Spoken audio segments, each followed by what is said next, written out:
Here at Walker Valley. Coin toss brought to you by Cleveland Fashion Supply for all those nuts and bolts you can't find anywhere else. And if they ain't got it, then you don't need it. They're located there on Starview Drive, right near Bradley Central High School. Coin toss is won by? Bradley deferred. So I believe we are going to play defense right here. So yep, and we kicking left to right. Walker be on the right side on your radio dial, working right to left. They'll receive, and kicking off for the Bears will be Noah Canales, who did all the kicking last week. Kicked the field goal. It was purple on extra points. And let's see who's going to be back deep for the Mustangs. Looks like number 6. Number 6. And what's those powder blue jerseys? And number 1, Gary. Number 6 and number 1. Again, special teams is huge. You know, this is a big part of the game right here. Let's see what the Bears can do and hopefully capitalize on special teams tonight. Sawyer Boyd and Roman Yulo, who had 4 touchdowns, all 4 touchdowns for Walker Valley last week. I looked back at the replay. Over 20 plays were special teams plays out of the game. 20 plays by both teams. Bears set to kick off left or right, as we say. Yulo back deep with Sawyer Boyd. Canales drops back. He uses a short run up. He doesn't take the big long 10 yards like some. He's left-footed, by the way, too. He and Holden White both are. Here comes his kick. It's a high spinner. It's going to be short, taken at the 21 to the 25, trying to go right to the 30. And he's going to be down back to the 35-yard line, brought down by number Sawyer Boyd on the return. 22, I believe. What Sussex? Brought down by Andrew Carroll. Adrian Carroll. That's 26, I believe. Well, this is a big part of the game right here, Gary. I know we talked about special teams, but we've got to control their offensive line. Our defensive line is talented enough. I see Paul Stokes, A.J. Westfield, Zane McIntosh. We have got to control our gaps. Defensive linebackers got to get over the top. We've got to play some coverage in the secondary. This is a big part of the game right here. Excited to see what they do. 1st and 10 for Walker Valley. The initial play of the game coming up at their 35-yard line. They'll have one single man way out to the right. Chase Stevens in the backfield with someone. We'll get him to turn his number and get a chance here, trying to identify him. He's running as a tailback position, actually. Stevens with the handoff will go to his tailback. He'll hit the middle. He's got 5-10 yards out right at the first down marker. That's going to be Yulo. And he does have the 1st and 10 for the Mustangs. Right there, 45, just touching the 45. That's all they had to do. Good blocking up the middle on the Bradley against the Bradley offensive line. Let's see what they're going to send out this time. They're going to keep Luke Hayden came to the sideline, but he's going back in there. Stevens at quarterback, of course. They're looking into a terrible evening sun. We have trips to the left side now. Yulo is one of those. They've got a smaller running back in the backfield. And Bradley's changed their coverage around a little bit. Stevens back, pass out. That's going to be complete to Luke Hayden. He'll have a short gain down about midfield and just nudges across midfield. It'll be 2nd down and about almost 5. A long 4, short 5, whatever you want to call it. Big A.J. Westfield about got his paws on that one. He was getting his hands up, but the ball was able to sneak right by him. So opening drive of the game just underway at 11:13 here in the first quarter from Walker Valley here on ESPN Cleveland 101.3. Bradley showing signs of jumping. They got back into the line of scrimmage out of that neutral zone. Our first quarter sponsor is Cleveland Ford, and we appreciate Cleveland Ford again. Handoff this time. Stevens going to the left side to midfield. He's got the 1st down across the 45 to the 44.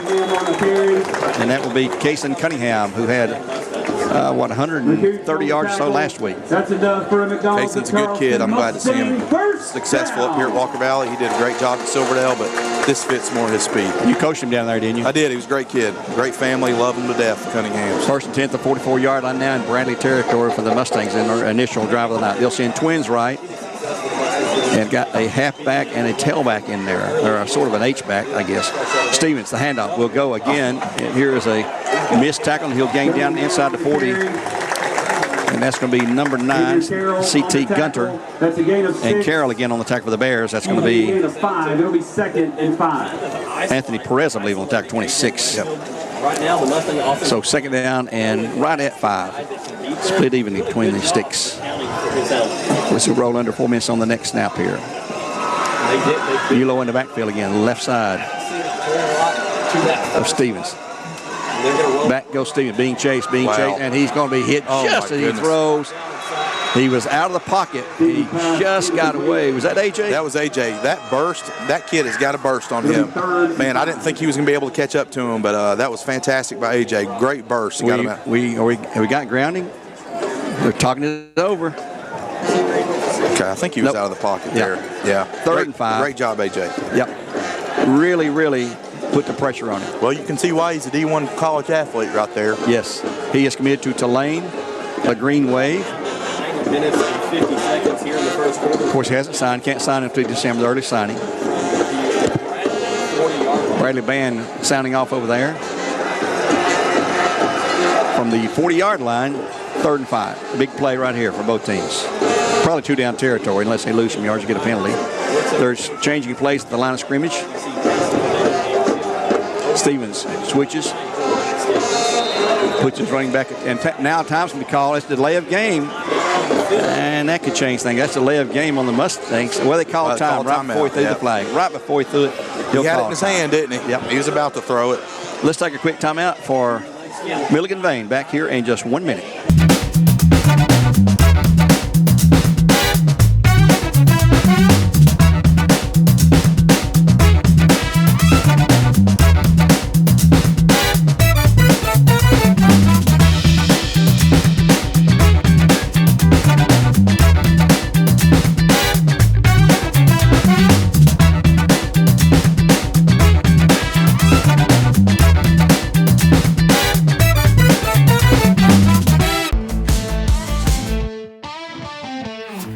Welcome to the discussion. As you know, we have interesting, informative, and fascinating people from the Cleveland and surrounding areas.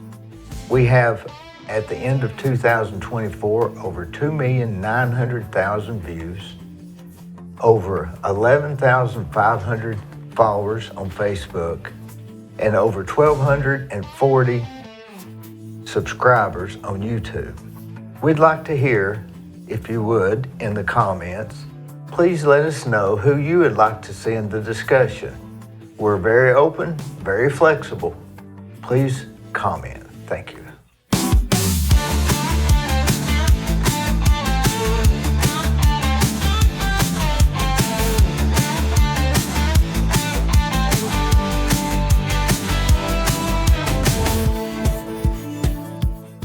Back here at Walker Valley, they called their first time out of the night. The referee had the flag in his hand to throw a delay of game. Yep. Cool little chess match going on. I think Walker Valley had a play called, and they were looking over at Drew, and right before they got the play in, Bradley shifted into something else. So it remains 3rd and 5. Clock stop with the timeout. Full house backfield. Oh, that's a different look now. They tried to draw the Bears off. Didn't work. Look at the sideline again to change the play. We don't have a play clock here, I don't guess. Yeah, we do. I see it down there. It's down to a 10. That's the downside of changing plays. You got to get in there and get it over with. That's right. Out of the shotgun, snap to Stevens. He's going to keep himself. He's going to be stopped dead in his tracks. He'll lose. He will lose yard. That's going to be Sue unpiles from there. That was AJ Westfield right there. No gain on the play. No gain. 4th and 5. Let's see what they're doing 4th and 5. They're going to send in 3 new players, I assume. Well, he was kicking field goals. He can't kick a 50-yard field goal. Looks like they're going to go for it here, Gary. They're going to spread them out and go for it. Chase Stevens as a receiver out there, looks like. Yep. So 4th and 5. Now they look at the sideline again, change plays. Play clock's at 11 for Bradley Concrete. Play clock wasn't working at Bradley last Friday night. Trips right side now. Back, that is Stevens' quarterback, and he's going to be hit. And they had him, and they sacked. He got away, and he's going to take a lick, and he's going to be stopped. And the Bears will take over in a great defensive stand that time. Hit by number 60, Paul Stokes. AJ had him in his grip, and he spun away from that one. Also back there was Andrew Carroll, as well as Zane McIntosh. The Bears will take over. The defense comes alive and stops that first drive. That's right. Yep, defensive line's like we talked about, right? Getting pressure on him, getting him moving out of the pocket. Great job by AJ, man. That kid is on fire. Great job for Paul Stokes. Every kid up front did a great job right there. Well, he nearly had him sacked for a huge loss. He spun away from one, but not the next one. So the Bears take over 1st and 10. Tucker Cook wearing number 1 in honor of his brother who wore number 1, but Tucker was number 10. Kenyon Phelps, one of the captains in the backfield. Twins left side for the Bears. Snap to Cook. He'll go to Phelps. It's the middle. He's going to have a yard or two. Oh, he spins free. He's going to go outside. He's going to have 5. He's going to have 10, 15, 20, 40. And knocked out of bounds finally way down Mustang territory and near the 35 for a 1st and 10 for the Bears and Cleveland forward. Wow. It's a great job by Phelps there, man. He's got quick feet. The kid's a hard runner. He got caught up in the trash there in the middle and was able to bounce it to the left outside and gave him several yards.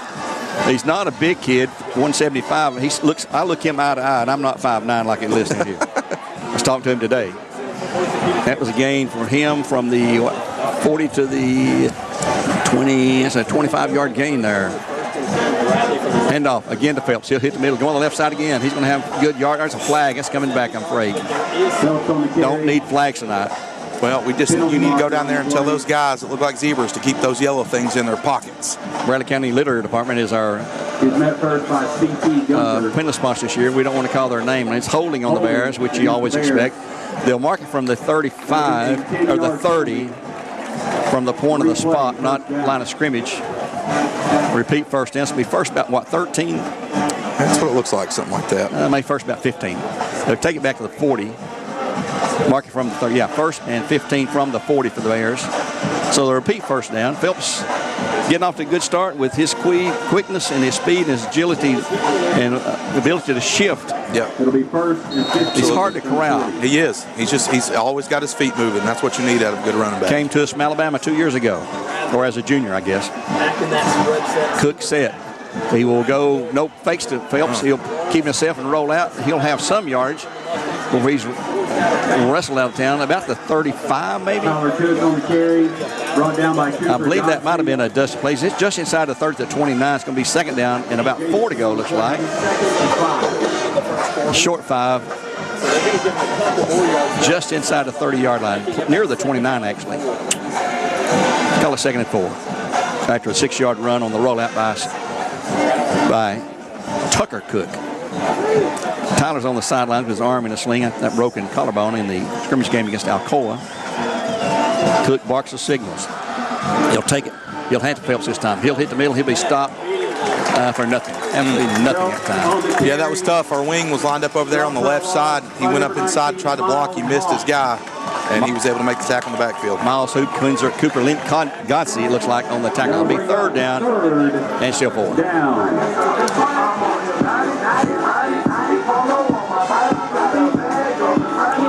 I tell you what, if you don't like noise, you better not come to a football game. Well, I like noise. That's why I'm here. Between the PA, well, you got 3 boys. I mean, you're used to it. That's exactly right. It's noise 24/7. Even when they sleep, they're snoring. Bears 3rd down and 4 from the Walker Valley 29-yard line. Tight formation. There's the wing tee, and here it goes. The Bears will have it. That's going to be Braden Carroll, I believe, for the 1st down. Yes, it is a 1st and 10 for the Bears. Braden Carroll out of the backfield. Great job. I said it's a 1st down. It's a little premature. Let's see, though. It's very close if it's not. It is 1st and 10 for the Bears in Cleveland forward. Bradley, 1st down. Braden Carroll set up the second half of the game last week with severe cramps. And still a little gimpy on that bad knee that was reconstructed last year. So coach didn't want to take any chances. 1st and 10 for the Bears. Now we got they're blowing the whistle, stop play for some reason. And comes a Walker Valley player off the field. His helmet must have come off or something there, Gary. Oh, he's got his pads above his knees. They're above his knees. I can see them now. Why do they do that? It's a nationwide rule, and they're enforcing it. So they'll crank the clock again at 6:30 to go. 1st and 10 Bears at the Walker Valley 25-yard line. Phelps going on the left side. He's going to have 5. He's going to have 6 or 7 yards. Boy, he just runs hard down inside the 20 to about the 19, it looks like. Led by Tyler Goldman. Looks good. Offensive line looking good. We talked about. Yep. About 7 on the play. It's important. They're doing a great job in controlling the line of scrimmage. We get 5 yards a pop. It's going to be a good game for us. 7-yard gain, 2nd down, 3 coming up for the Bears. Ball placed down at the close to the 18. Their first drive of the night. In the backfield now, it's going to be a keeper. That's going to be Braden Carroll at quarterback, takes the direct snap, and he'll have a 1st down for the Bears down outside the 10, about the 11. Yes, he had in the backfield, he had Jeremiah Brownlow Well, it looks like Coach Floyd's trying to establish something here. Yep. You know, they're wanting to play hard-nosed football, get back to what we're about, right? Yep. Running the football, controlling the line of scrimmage. We're doing that right now, but we have to sustain this all 4 quarters. Power football. That's right. That's what Bradley football is about. First 10 Bears at the Walker Valley 11-yard line. Clock's at 5:53 and running here in the first period of play. We'll have Braden Carroll. No, that's not Carroll. That's McCooch in the backfield. And Carroll's quarterbacking, though. Yep. Carroll will roll to the left. He will sidestep something. He's going to have a good gain down inside the 5. And there's a flag maybe roughing the... Yeah, I think that's on Walker Valley there. Yeah. He was way out of bounds, and they're still trying to push him. That was Wood on the tackle. There's a penalty marker on the play. And I believe that will be against the Mustangs. Well, I see Copeland over there doing the holding signal, so I'm not real sure what that's about. Well, let's see. They're talking. Yeah, No, it's on the us. Bears. Mark it off from the 5 out to the 11-yard line. Face mask. Wow. Okay. It wasn't a personal foul face mask. It's just incidental, I guess they call that now. So that's something that Coach. So we'll repeat first down. It's still 1st and 10 where they marked it off from the spot. Carroll stays at quarterback for the Bears. He'll take it, roll it out himself to the left side. Hits the corner. He's going to have some good yardage down close to a first down if he doesn't have it. Carroll on the carry. Well, whoever's playing wide receiver over there is doing a fantastic job at blocking. And that's one of the things that Coach Floyd loves to see with his wide receivers. Can you be physical enough to catch the ball, but also be physical enough to block the ball? Or block for the runner. Excuse me. Bradley running a very fast-paced offense right. Is it They second snap down? it right here. Come on. 2nd and a yard. They had a man, eagle man on the field. And they got the penalty on Walker Valley. Coach Akins trying to call time. He couldn't get it. He's already used 1. He'll penalize the Mustangs 5 yards going the other way. They're a man short and he's trying to get on the field. At that point, you might as well stay on the sidelines. Yeah, just stay right there. That's tough. You're trying to sub in and out. And better having the coach, too. that's right. A little miscommunication there, and it cost him. Legal substitution against the Mustangs. Move back down. It's 2nd down and 1 to go now. Ball is inside the 5. Well, that's going to be, what we got here, Mr. Official? Looks like 2nd and inches. They should measure that. No, it's 1st and go. First and go. First down with the Bears in Cleveland Ford. It is 1st and goal for The Bradley. ball is on the 1-yard line. Braden Carroll still at quarterback for the Bears. Carroll, the quarterback, will take it in the end zone. Touchdown, Bears. Braden Carroll from 1 yard out at 4:59 to go in the first period. So the Bradley defense did what it had to do. They held them on 4th down. Took the ball over to 35, I believe it was. Drove the distance. Good mix of good running, really. Absolutely. No passes. No passes. There was one who tried to anyway, but Tucker tucked it and ran. And great job, Timmy Gay, right there. He was physical. That kid he was blocking ended up on his back. So great job, Timmy. Good job up front for those big guys. Here's the Tennessee Valley Raja touchdown. Here comes the extra point attempt. That kick, it is high. It is long and into the band. It's good. Time on the field. 7-0 Bears on top. After the Tennessee Valley Raja touchdown, and the extra point brought to you by Independent Insulation Services. Your spray foam experts. 423-716-3762. Back in 30 seconds with the Bear kickoff. McDonald's is honored to serve our communities. McDonald's would like to give the opportunity to come join their team at one of their 11 locations. McDonald's has 5 locations in Cleveland and locations in Athens, Sweetwater, Madisonville, Etowah, Ocoee, and Ottawa. It's as simple as texting APPLY to 38000 or dropping by one of their 11 locations for an application. They offer flexible schedules, tuition assistance, and competitive wages. Come join the winning team at your local McDonald's. Back here at Walker Valley on ESPN Cleveland 101.3, where Game Supply Depot, Sales Supply Group. Gary Ownbey and RC Tallant here at RC. That opening drive by Walker, defense did exactly what they need to do for the Bears. That's right, bend but don't break. They got pressure on the quarterback when they had to and forced them and made a couple error throws, and we got to keep it up. We got to sustain this. Good job by our defense that first series. Offense did their job then. They did. 65 yards. Yep, 5 yards a pop's what it seemed like, and all running plays. That's right. Here's the kick. A high spinner. It's going to be short, very short at the 26 to the 25. Great That's it. Somebody just nailed him. That was Brady Lewis right Brady there. Lewis. Nailed him at the 28. First 10 Mustangs at the 28-yard line. The Bears up 7-0 at 4:52 in the first quarter of play here. Well, field position's big too, right? Walker Valley, I think, started close to their own 50 last possession. Now they're way back there, and well, it's not way back there, but they're around the 26-yard line, 27-yard line, and that's big. I believe Bradley's philosophy is don't kick it deep to Ulo or Boyd. I wouldn't. I wouldn't either. So the Mustangs now with Chase Stevens at quarterback. One single wide out each side. Looking to the sideline. A long look in. Play clock at 18. Still don't have a play out there yet. And maybe they have it. They look like they're confused at what they're going to do here. Yeah, there's something going on here. They're seeing something they haven't seen in film. I don't know. Play clock's at 5, 4, 3, 2, 1. Oh, he got it off at the nick of time. Here's a long pass down the field, way overthrown. Nobody there, a couple of Bears, and it's even thrown over them. Incomplete, 2nd and 10. Big boy's right in their face. Yep. Right in his face. He just threw it up there. I'm not real sure why that's not intentional grounding. There wasn't a wide receiver in the area. He just threw it up. And he was in the pocket. He was in the pocket. That's right. Good point.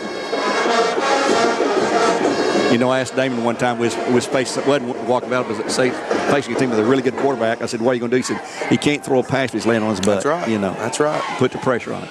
2nd and 10, clock stopped at 4:46 here in the first period. 7-0 Bears. Stevens has the handoff, and that's going to be little yards picked up. It looks like Cunningham out to the 34. Jaden Gray on the tackle for the Bears. Give him 5, 2nd and 5 for the Mustangs at their 34. Third down. Remember they had the incomplete pass. 3rd down and 5. Big play again for the defense. Got trips left side. Now Bradley needs to get. They got 2 covering 3 over here. It's not a good look right there. Yeah, they got the safety point. Well, now they're going to change the play. Maybe they see that too, and see if Susquich cheats over this way now. There it is. They're figuring it out. Yeah, Bradley's got it. Yeah, they're going to send over Jaden Gray. Pass in the flat's going to be complete and hit and stop short. That's going to be complete to number 10, Luke Hayden. It's going to be 4th down, about a good 2 to go. Ball to 37 or so. Yeah, 37. It'll be 4th and a long yard. All right. Well, they're going to go for it. They might try to draw them off sides here. Yeah. Got to be disciplined up front. That's exactly what they're going to try to do. Here we go on 4th and 1. Looking to the side now. They may shift into a punt as well because Stevens, I think, no, he's not the punter, is he? Or is he? I'm not sure. Looks like they're trying to clap and get Bradley off. Play clock at 7. He's probably going to call a timeout here, Gary. Going to burn his 2nd timeout here in the first period, and there it is right there. So the Bears don't jump. Walker has to take their 2nd timeout here in the first at 3:50 to go with the Bears up 7-0. Let's take a timeout with them for Milliken Vane back in 60 seconds. Right now you're wondering, what's next? Well, Lee University specializes in helping you find your next path. Your education, your calling, your faith. Wherever you feel led, we know you can make a difference. That's why your Lee family will be with you to guide the way. No matter what twists and turns lie ahead, you can expect something great from Lee University. At your Geico local office, we know that time flies.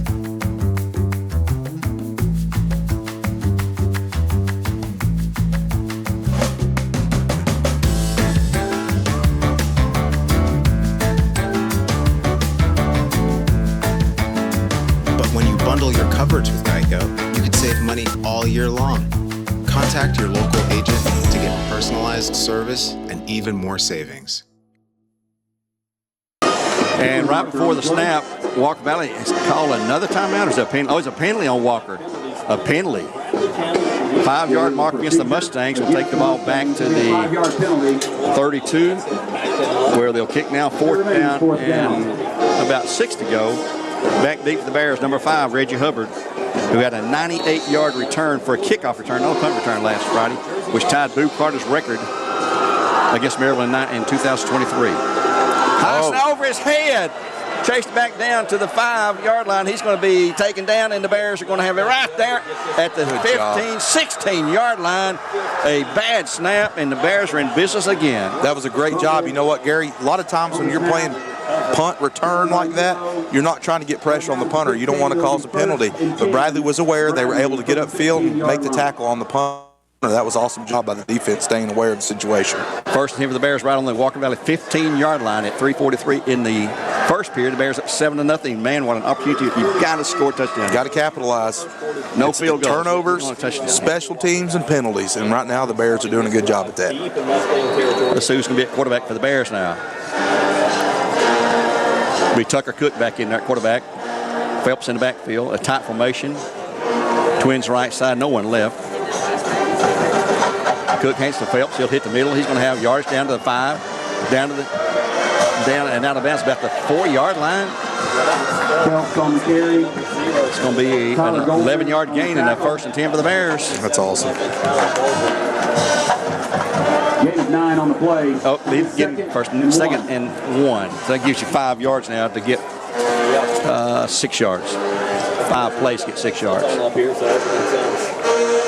Phelps is really running hard. He is. He'll stay in the backfield to the right hip of Cook. He'll take the ball again. He'll hit the middle and blast down to the first down about the 2-yard line. First and go for the Bears and Cleveland forward. That's what a captain does, right? Yep. He's the leader and the captain on this team for a reason. He runs hard. He's got good vision, and good for him. Way to, especially those guys up front doing a great job. But good for Kenyon for running hard right now. They'll come the same set, same exact set, receivers and everything. Again, Phelps will carry it, and he will dig and dig and dig. Is he in there? He's in. Are they in there? Yes, it is a touchdown, Bears. Official signal, touchdown, Bears. And Tennessee Valley Rogers. Phelps pushed it in from 2 yards away for a second score. At 2:38 to go, the Bears up 13-0. The extra point coming up. And we have a Mustang down on the field. Well, we haven't thrown the ball one time. I think we're having some success running the football, but you know what? If we do want to decide to throw the ball, that opens up a lot of opportunities for us. We keep pounding the rock like this, maybe we don't have to throw it. Yep. Well, talking to some coaches today, I won't give away what they said, but they said they had some things cooked up. And the injured player is getting up slowly. It's number 41, Cooper Godsey. He walks off under his own power, holding the back of his head. It's a violent sport, folks. Tell you Absolutely. That. It's on extra point attempt, brought to you by Independent Insulation Service. We hope to call their name a lot for the Bears tonight. Again, Canales placed down. That left footer's kick is up. It's true again. Time out on the field. 14-0 Bears up. 2:30 in the first. Let's take a 30-second break. Come back with another Bear Cook kickoff. Had a boy, had company. We believe in the power of creativity. We have a hat that can accompany your diverse style and personality. That had a boy, had company. We celebrate individuality, celebrate creativity, and the spirit of being free, free in adventure.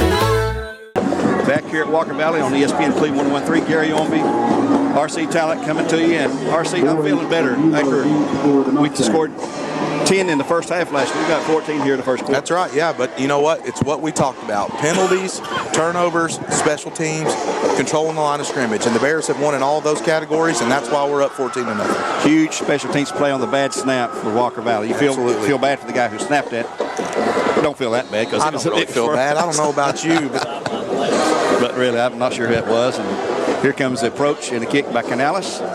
Another spinner. It's not going to hit it. Well, it's going to go deep this time, down to about the 5. And dropped back there at the 5 and picked up. Oh, he's in trouble. And he's going to spin through and get some decent yards out. And he fumbles it again. He's fumbled it again. The Bears say, we've got it. Referee says the Bears have it. Another turnover at the Walker Valley 24-yard line, 25-yard line. The Bears again a great special teams. Special teams, you talk about on kickoff, you got to stay in your lane, and they did that for the most part. You come in there, you get a guy held up like that, you start punching the ball out. That's what we did. Hey, Let's go score again right here, Gary. Yep. Well, he fumbled the initial catch back at inside the 5, and then it got pulled away from him at the 24-yard line. So the Bears have 1st and 10 again. A great field position, up 14-0 already here. Minute 57 to go in the first quarter play here from Walker Valley. In the field position, you've got to win the field. There's Brady Lewis, the left tight end in there. We've got single wideouts either side. Snap. It's going to be Cook to Phelps.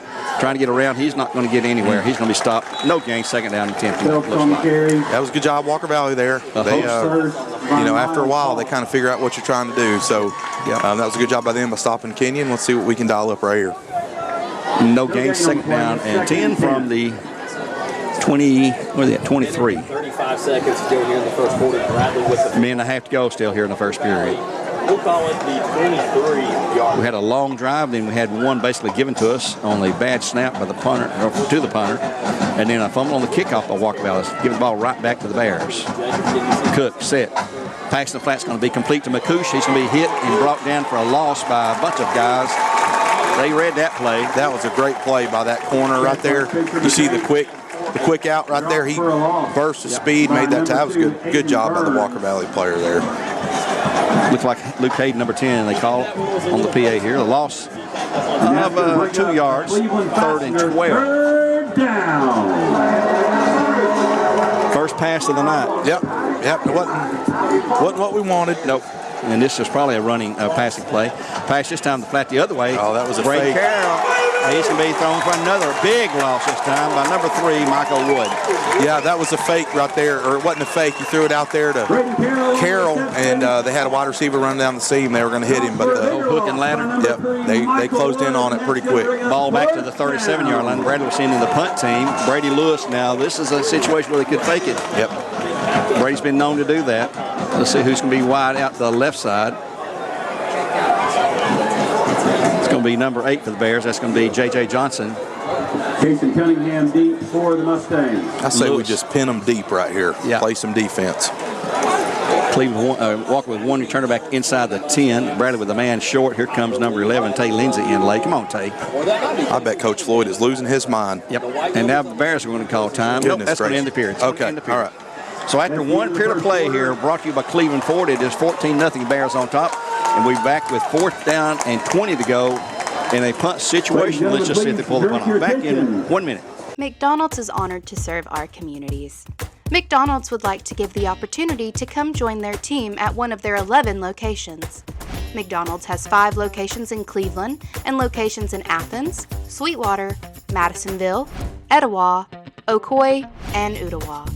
It's as simple as texting APPLY to 38000 or dropping by one of their 11 locations for an application. They offer flexible schedules, tuition assistance, and competitive wages.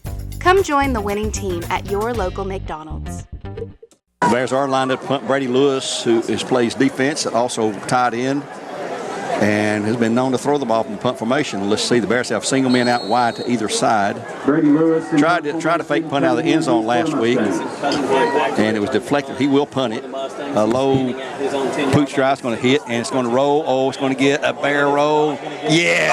Oh, man. Is it a touchback, or are they going to let him? Oh, he's down on him at the 1. No, touchback. No, it's a touchback. It'll be 1st and 10. So it's 1st and 10 for Walkabout at their 20. Bears up 14-0. The first play, the second period coming up. Our Elders Ace Hardware scoreboard. Bears up 14-0, and McMinn County, Cleveland. It's 7-7. It's tied right now at McMinn County. I'll tell you, sometimes what we take for granted, especially these past couple of years, we've got a really good long snapper. Yes. Maddox Hampton. You know, you saw Walker Valley struggle with that. We've been blessed to have a great long snapper. The kid's probably going to play college football somewhere. Shout out to him for these awesome snaps. Yep. Damon says he's the best long snapper he's ever had and one of the tops in the state. Well, except for you, of course, RC. He forgot to put that part in there, but I like that. Ball's 25 is something but that's a practice perfection there, really. Absolutely. You do a lot of that on your own. So on 1st and 10, it'll be Stevens back to pass. It's going to be complete out in the left flat. He'll have a short gain. Tay Lindsay for the Bears on the first man to hit, along with Spencer McCoos. The pass was complete to number 7, Joseph Arnett. He will gain, let's see, 3, 4, I guess. Second and 6 coming up. Play. It'll be 2nd and 6. Gary, go ahead and put your hands up so they can shoot you a T-shirt. And they did tell me today that they're going to try, when Bradley's passing, we'll try to hit some quick hitters if they can. Change the play coming up from the sideline again. Play clock's at 18, plenty of time this time. On 2nd and 6. And now they're still trying to figure it out. Play clock's down to 8, to 7, 6, 5, 4. He will get it off, and it's back to pass, looking throw across the play. It's going to be complete to Roman Yulo, who's Mr. Do-It-All. It will be a first down at the Walker Valley 45-yard line, so a gain of 21 yards, gainer and a first down for the Mustangs. Yeah, it's a little soft on the coverage there. Flag on the play, bring it all back. Bring it all back. I didn't see that. So wipe that one off, 21-yard gainer for first down. The PA guy didn't see it either. Of course he didn't. Penalty's probably holding. And here comes holding Mustangs. 10-yard mark-off back from the 22 to the 12. It'll be a 10-yard penalty. They'll replay 2nd down. And they'll replay 2nd down, so that helps the Bear defense there. Walker Valley's their own worst enemy right now. We know how that feels, don't we? Yes. After last week. Yes. So they'll send 2 men out wide right and 1 left in the backfield. They'll have a running back with Stevens. Now they're going to change the play again. That running back is Yulo. I believe it's 6, maybe 8. That's Cunningham, running back. Cunningham. Back to pass. It's under pressure. He is sacked. Oh, my goodness. A.J. Westfield. A Food City sack way back at the 5-yard line. I don't know if you remember that Tennessee UTC game when we absolutely destroyed Chase Artopius for the UTC quarterback. That's exactly what that looked like. AJ just absolutely put him on his back. Good job for him. Great job, D-line. 3rd down.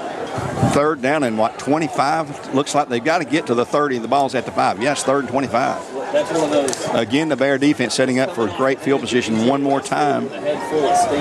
Out wide right is Casey Cunningham. Wide the running. No, that's number 6. Roman Yulo out wide right. 10 minutes to go here in the second. And standing in his own end zone now is Chase Stevens with a tailback behind him. And he will hand to his tailback. He'll hit the middle. He'll have some yards, but nowhere near enough. It's going to be still 4th and about 20 to go. He's up to the 11. Here comes the punt team. Bring up 4th down. Yep, well, let's hope they snap it over his head again. What do you say? Well, that would be an awesome situation. No, that was a great job by our defense, Gary. Yeah. I mean, getting them in 4th and long, 3rd and long, pressure up front, that's exactly what we got to have. Kudos to this defense. They're playing really well tonight. Standing in his end zone. Number 6, is that Yulo? Yeah, it's Yulo. Number 6 or 8. It's hard to see those numbers on those light colored jerseys. Here's a snap. This time it is a good snap. He'll going to be returning from the 50-yard line. He falls down right there at the 48. That's going to be Reggie Hubbard, I believe. No, it's Phelps, number 0. No, it's Hubbard, 5. Covers 38 yards. So at the 48-yard line, the Bears in Mustang territory. First down 10 at 9:09 to go. We'll keep it here this time. It'll be 1st and 10 Bradley from the 48-yard line. With 9 minutes, you have to. Cleveland and McMahon 7-7 the last score. Still 7-7. Still 7-7. Yep. Great field position here. That's what we talked about. We got to continue winning this special teams battle, field position battle. They're doing a great job. I can't be happy enough for these Bears right now. Coach Floyd's got to be pleased. You know? He is. I'm sure he is. It's great football. Playing on Walker's side of the field almost all night. They had the opening drive, got down to the 35, and their defense stopped them. One thing I'd like to see here. Cook. Barking signals. He will hand it to Phelps, who goes to the left side. He's got room. He's going to have 5. He's going to have 10. He's going to have 15. And he just keeps pounding his way down inside the 40, inside the 35 to the 34. 1st and 10 for the Bears. And Cleveland for it. And somebody on this left side, we have to see who that is, really blocking. That's Luke Hagee. Luke. Big man, Luke Hagee. I love to see it. He's one of my favorite players right here. And I don't mean that, like, he is a competitor. He's a fierce offensive lineman, and he's doing a great job tonight. I owe him a big apology. I'll explain that in a minute. First team for the Bears at the Walker 34.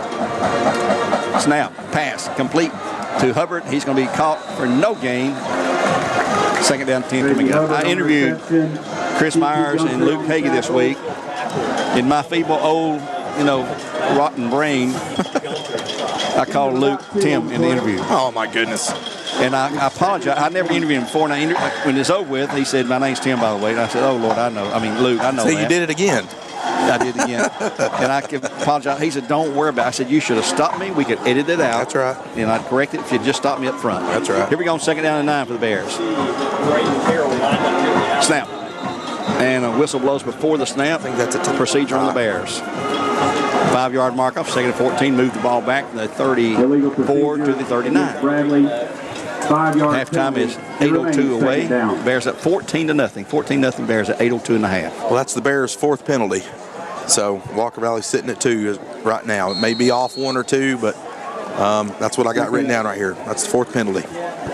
14. Bradley County Litter Grant is our penalty sponsor. We don't like to use their name.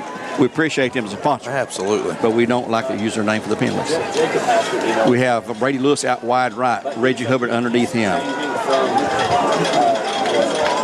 And in motion, there's Phelps out in the flat. He's going to have the pass. Going to be at 40 to the 35 to the 30, and he's down there at the 30-yard line. It's going to be short of the first down, but only about 6 to go now for a first. It's a great job.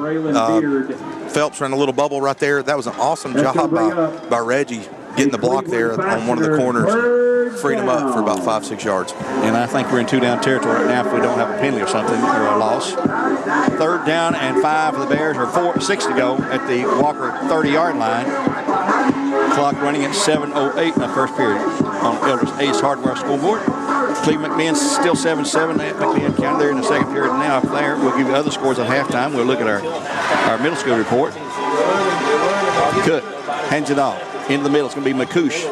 He'll have 2 or 3, but still going to be short. It's going to be 4th, about 2 or so, maybe 3 to go. Spencer McCoosh, who played for Walker just last year. There comes the heavy team. Yeah, they're going heavy, bringing in Devontae McMillan, AJ, and I believe that's Zane, isn't it? Got Zane McIntosh, excuse me. Whatever it is. See, I mess up names too. 4th and a long 3. And they will line up with Braden Carroll at quarterback.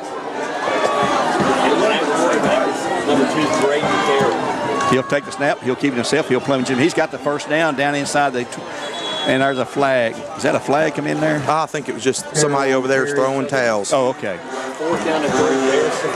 It is 1st and 10 for the Bears in Cleveland Ford at the Walker 24-yard line. Nice hard run by Braden Carroll. Boy, he is a weapon between him and Cook. That's Bradley's 9th first down this half. Wow. Clock at 6:05. They start the clock after the markers are moved. McCoosh out wide left to the left side. Braden Carroll will keep it. He'll hit the middle. He'll have 2 or 3 yards, just digging and churning down to the 20, or right outside the 20. They still got those big dudes in there. Still have AJ, still have Zane. I think we know what they're trying to do right here, and that's run the football. Yep, gain of 3, 2nd down, 7 coming up for the Bears. 39 to go till halftime. At the 21, looks like. McCoosh out wide right this time. Carroll stays in the backfield with Phelps.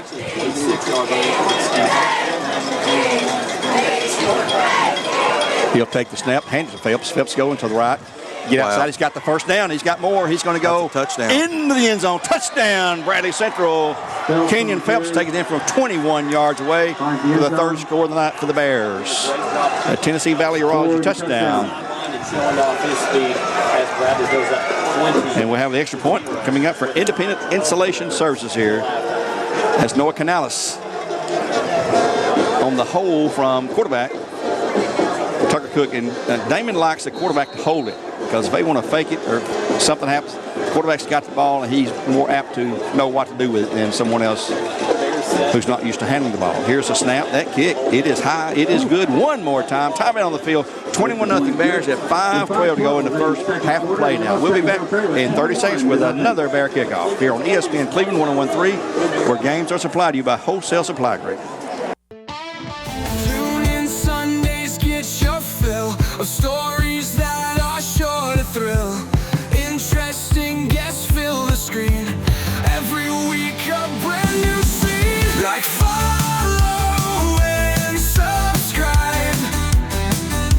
Join the party, it's alive.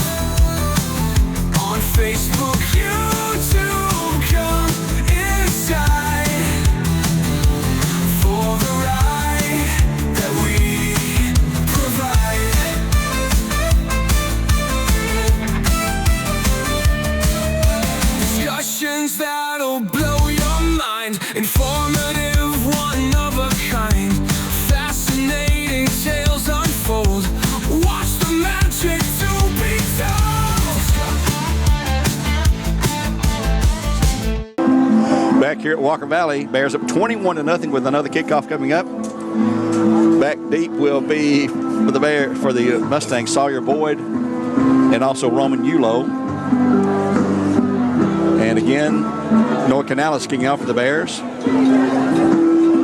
Clock at 5:12, 21-0 Bears. They have dominated the first half. Absolutely. You think they showed up ready to play tonight? Total domination.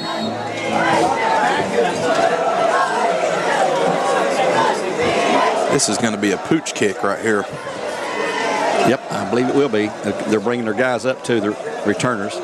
High pooch kick. It's going to be taken to the 30 and to the Ulo to the about the 40. It's not going to bring him down. He's going to come out there standing up, but he stopped right outside the 40, maybe the 41-yard line. 1st and 10 for the Mustangs at that point. Well, that's what you got to do. You want to try to limit what their biggest weapon is, and he's definitely their biggest weapon. So if you can get that high kick, keep him from getting a head start and gaining speed, that's probably the best thing. Good job by special teams. Roman is an outstanding player and a great young man. He had 4 TDs last week in their 28-3 win. All the touchdowns against Cleveland High School at Cleveland. In the backfield is Cunningham with Stevens still at quarterback. Always out of the shotgun. Man in motion, left to right. So far up to this point. And they'll fake it, pull it back, throw the pass. Going to be complete to the man who's in motion. And that was Ulo. He'll have a gain up to the 45, 4 yards, 2nd and 6. Brought down by the Bears. Number 26, Anthony Perez, who had a really good game last week. I'm glad to see him healthy. Yeah. You know, last year I know was a struggle for him and injuries and everything. I'm glad he's back on the football field. So many guys hurt last year. 9 starters out on the final game of the year on defense alone. Not counting 5 different quarterbacks we used due to injury. They'll send trips left side this time. With 4:32 to go. He's using hand signals to show him something. He's back looking right, looking that way, throwing out there deep, and it's going to be complete on a catch and a half by number 10, Luke Hayden. All the way from the 45 down to the 21. Yeah, Bradley, they brought pressure there. They weren't able to capitalize. Sometimes when you do that and the coverage ain't tight enough in the back end, that's what happens. Great throw by the quarterback there. 34-yard reception, the first down for the Mustangs at the Bear 21, I believe they marked it down. Yep, at the 21. Bears up 21-0 here, 4:08 in the period and the half. With A.J. Westfield in his face. Stevens hands it off to Cunningham. He will go left side. Oh, did he get knocked into next week? Who was that masked man? That was Reggie Hubbard. Oh, my goodness. Wow. He separated him from this earth. That was one of the hardest hits I think I've seen. Man. Oh, my goodness. You want to talk about speed and burst? He absolutely is there a flag? Lit into Cunningham there. That was a legal tackle that time. Yeah, I'm not real sure what they're even talking about. They're probably maybe talking about the spot of the football maybe. 3 officials talking this over. Here comes the man to look over here and give us some kind of signal. Yeah, I think they're just trying to figure out where the holding on Walker Valley. I think we'll take it, right? I think we'll take it. Boy, they just goodness gracious. They do something good, you know, 2 steps or 1 step forward, 2 steps back. That's right, but Bradley's playing with a physicality right now that Walker Valley's just not able to match. I mean, that was a fantastic hit by Reggie. You know, busted play the one before. They're doing a great job at bringing we call it bust face. Yes. You know that. Yep. And that's what Reggie did right there. They'll take it, move the ball back to the 30-yard line, be a first down to be repeated, 1st and 20 from the Brady 30-yard line. Clock at 3:55. It stopped for the penalty mark off. Bears up 21-0 here in the first half, and we'll have the ball coming out. That's right. This is a big spot here for us. We got a trips right side. Now we got 3 defenders out there this time. Cunningham in the backfield, and he will fake the handoff. Steve's going to keep it. And he's going to get nowhere. Oh, my goodness. Stopped by 2 or 3 guys. Stevens on the carry. I think that was Carroll. Perez on the tackle. Yeah, that was Andrew Carroll. He did a great job. Gary, you tell the ends. He was playing the right defensive end right there. You're always a quarterback player, and Stevens ran the little option there, and he kept it, and the defensive end stayed home, did his job. That was a fantastic job. 2nd and 21 to go. Ball just outside the 39. Clock it running at 3:21. big series for the Mustangs. They've got to make something happen. The Bears, and here's time call by the official for some reason. Up here, it's on the near side. Timeout. The Bears going to call a timeout. So let's take one from Milligan Vane. We'll be turning 1 minute on the ESPN Cleveland 101.3. 21-0 Bears on top at 3:15 in the first half of play.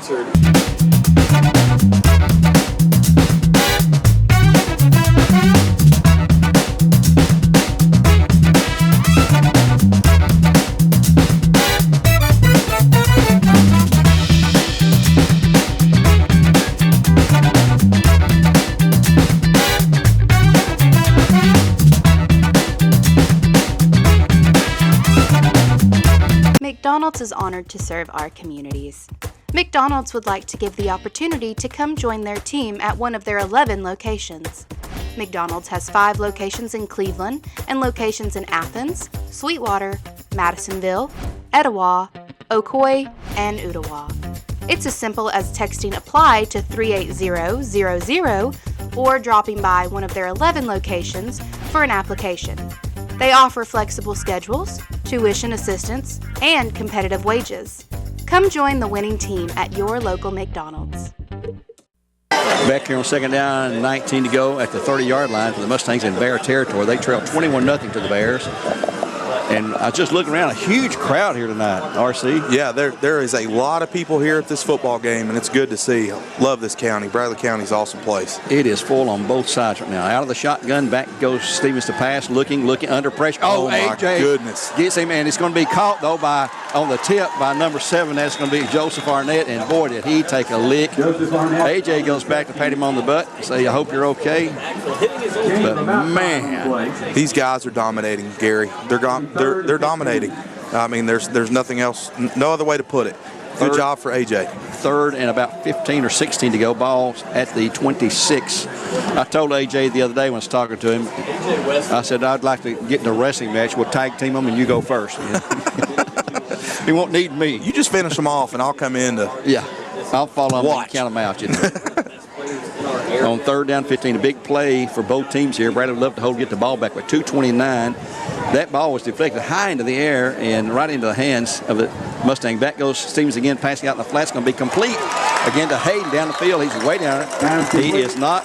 He can be close to a first. Let's see where they're going to mark it. I think he got it.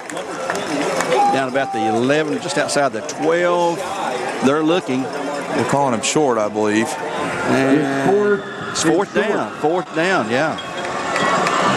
Bringing in one of the Taylor boys, number 54. Fourth and less than a yard. It's close to a yard, actually. Tight formation for the Mustangs.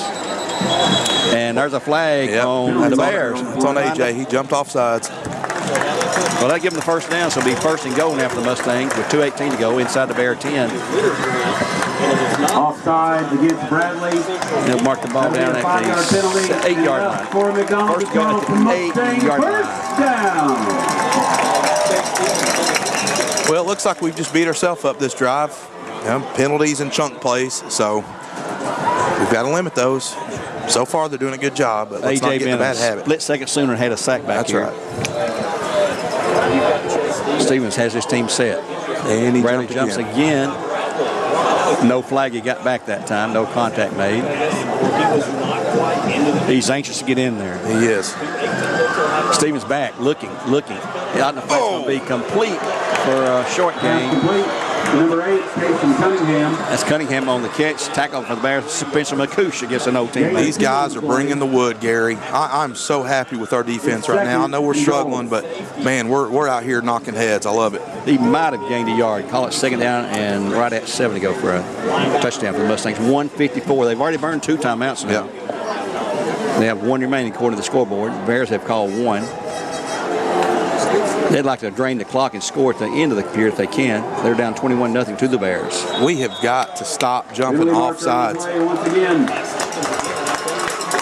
Brad's anticipating, but they jump out again, so move the ball down half the distance to the 3-yard line. Against the Bears. Can't keep repeating down. Second and goal. Yeah, David's going to have a butt chewing time at halftime. Yeah, well, I think it's already happening. going to transfer that low pass. These boys know better than that. Here come Mustang with Cunningham beside of quarterback Stevens. The 3-yard line. They're looking to the sidelines, change of play. Play clock's at 9. That's something that you can be assured Bradley's going to catch on to at some point. Bears up. The snap. Stevens looking left, throwing left. Going to be incomplete. No flag on the play. It's going to be 3rd down. That was great coverage right there by, who was it? I don't even see who it was. They're calling flags up here in the booth. You know, obviously we're at Walker Valley, so They're not wearing straps, though, are they? they're not. It don't matter. Yeah, what they think don't matter. If it did, then last week we'd have had some. I know. You was about ready to go down there and fight every one of them. Every one of them. That was great coverage. Yeah, it was. The success. 3rd and 3, 3rd and goal from the 3 now. 1:11 to go. Clock stopped with that incompletion. At a minute and 11 seconds. See if the Bears can stay on the sides this time. Walker Valley looking to get their first score. It'll be the quarterback. Oh, no, He'll sir. stop Good dead. job. He'll lose yardage. Yulo on the carry. The middle there, Spencer McCush in there on tackle. A.J. Westfield. Stop short. It's Dominating. Wiley down. Suskowitz. That's a funny he's name, ain't it? Paul Stokes. Well, California kid, Yeah. what I expect, you know. Great player. And a great family. I know his mother and father both. And Joanna teaches at Bradley a lot. So they're going to go for a field goal, looks like, on 4th down. Chase Stevens. Unless they fake it. Stevens will hold it at quarterback. Walker Valley does And the kicker is, clock down to 30. I believe, is 82. Yeah, Christopher Malik. He'll kick from the left hash mark. This will be about a 22-yarder. Clock's at 31 and running. Here's a snap. The kick is up. He missed. He missed it. It is Missed no it. good. So the defense held him again. Held them again. Domination up front. I mean, it is what it is. Other than jumping off sides, they did a great job. Special teams, special teams, special teams. 24 seconds remaining. We'll keep it here. We're about to go to halftime. Brought to you by Southland Finance. We'll look at some scores, our middle school report as well. And I've got some announcements to make about the Bradley cheer It'll be 1st and 10 on the 20. camp coming up that Miss Jennifer Moore asked me. Always glad to help out our girls and anything to promote Bradley Central. It's easy for us to sit up here and second. Bradley will probably, they're in a tight formation. They're going to just take a knee and take it in. Yeah. Cook under center for the first time tonight. Bradley takes over at the 20-yard. He'll take it, back up, take a knee, and clock's running at 23 seconds to go, and no one's going to stop it this time. He's had a pretty easy night tonight, hasn't he? Yep. One of the Mustangs talking to an official over there, and he is very upset about something. Yeah, you're down 21-0 at halftime. Motions are high, and the Mustangs are feeling it. We just got to put the foot on the throat the second half. And that will end the first half with the Bears up 21-0 on a great defensive first half as well as offensive first half. We couldn't ask for a much better showing for the Bears as they lead the Mustangs here at halftime from Walker Valley. And you're listening to ESPN Cleveland 101.3. And we'll take a 2-minute timeout and come back and look at some other scores, give our middle school report, and make a few announcements here. Back in 2 minutes on ESPN Cleveland 101.3. Right now you're wondering, what's next? Well, Lee University specializes in helping you find your next path. Your education, your calling, your faith. Wherever you feel led, we know you can make a difference. That's why your Lee family will be with you to guide the way. No matter what twists and turns lie ahead, you can expect something great from Lee University.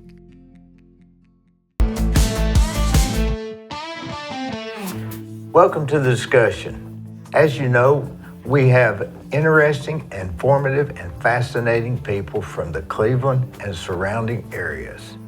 We have, at the end of 2024, over 2,900,000 views, over 11,500 followers on Facebook, and over 1,240 subscribers on YouTube.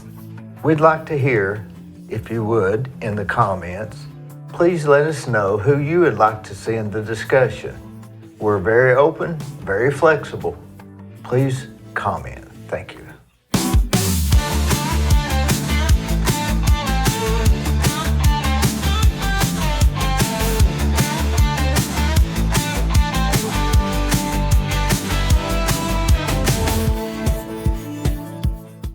At your Geico local office, we know that time flies.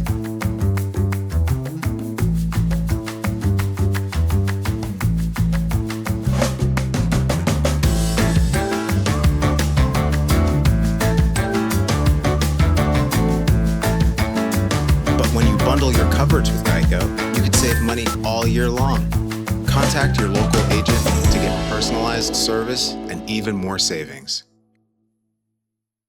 Back here at Walker Valley, we're at halftime. The Southline Finance halftime show, to be exact, is the Bears up 21-0 over Walker Valley in a great first half for the Bears. Almost total opposite of last week. Well, we played pretty good the first half last week. Absolutely. We can't have a second half like we did last week, though. I guarantee you, Coach Floyd's in there preaching. We got to finish the ball game. It's 0-0 right now. Trying to remind him a few things. Also, McMinn County, Cleveland, give us an update there. It's 13-7 right now. McMinn's on top there at Benny Monroe Stadium. Correction, it's in McMinn. Yeah, that's right. Okay. In our own region, we have Alcoa leading Bearden 35-6 now, nearing halftime. That's going to be a mercy rule game. Oh, my goodness. Oak Ridge on top of Clinton 21-0. That's 7 minutes to go in the first half. Powell and Farragut losing 14-7 to Powell, so boy, we're not doing too well on these teams. That's good for us. Hardin Valley up 3-0 over Morristown East. That's in the same period. 9 minutes to go to a halftime there. And Maryville up 21-0 over Knox West. That's a pretty impressive score there. Maryville lost to Alcoa last week at Alcoa. East Hamilton leads Meigs County 20-12. That is a 4A game, a 5A game. They're allowed over Lenore City 21-3. Sorry about the PA folks, we can't control that. Sequatchie County leads Signal Mountain 20-0 on the mountaintop there. Those some area sports features brought to you by Elders Ace Hardware here on ESPN Cleveland 1013. All right, yeah, let's talk a little bit more about Papa John's. And Papa John's Pizza in and around the greater Chattanooga area offers fundraising for schools, churches, sports teams, dance teams, and for nonprofit organizations. For details, call Papa John's today. Also, if you're craving the flavors of pizza and cheesy garlic bread, oh man, that sounds so good. We got pizza behind us right now. It's cold now. Yeah, look no further than Papa John's new garlic 5-cheese crust coated in a garlic Parmesan sauce and a savory Italian 5-cheese blend baked to extra cheesy perfection. Then add your favorite topping, all for only $11.99. Available now at Papa John's. Got to go, Gary. Go get us one right now. That sounds delicious. Can we do Uber Eats or something? DoorDash. We'll DoorDash it. I'd like to make an announcement here on behalf of the Bradley Central Cheer Squad. They'll be having a cheerleading camp Saturday, September the 20th from 9 to 12 in Jim Smitty Arena in the main gym area there. That's not this area, but September the 20th. That's about 3 weeks from today, I guess. Yep, 3 weeks from today, from tomorrow actually, from 9 to 12. And it's for kids who are at least potty trained, so they'll be very young, but they've got to be potty trained through middle school. It's cost is $40 per cheerleader. You can register using, there's a QR code on the fence on the sidelines in front of the Bradley cheerleaders, which stays there, so you can register that way, or go to the BCHS main website page to register your daughter or your son or your multiple daughters if you have that. I'd also like to remind you about our great friends at the Wojtek Center for Orthopedic Care for orthopedic needs. I've been there. He's worked on me before. That's Dr. Gary Wojtek at Wojtek.com, their website. Dale's Heating and Air, good friends of ours who do a lot of business around the county area and support high school athletics in a big way. You can reach them at justcalldales.com. Chick-fil-A located there on Keith Street. We keep talking about food, don't we? I'm telling you. Paul Huff and Keith Street as well.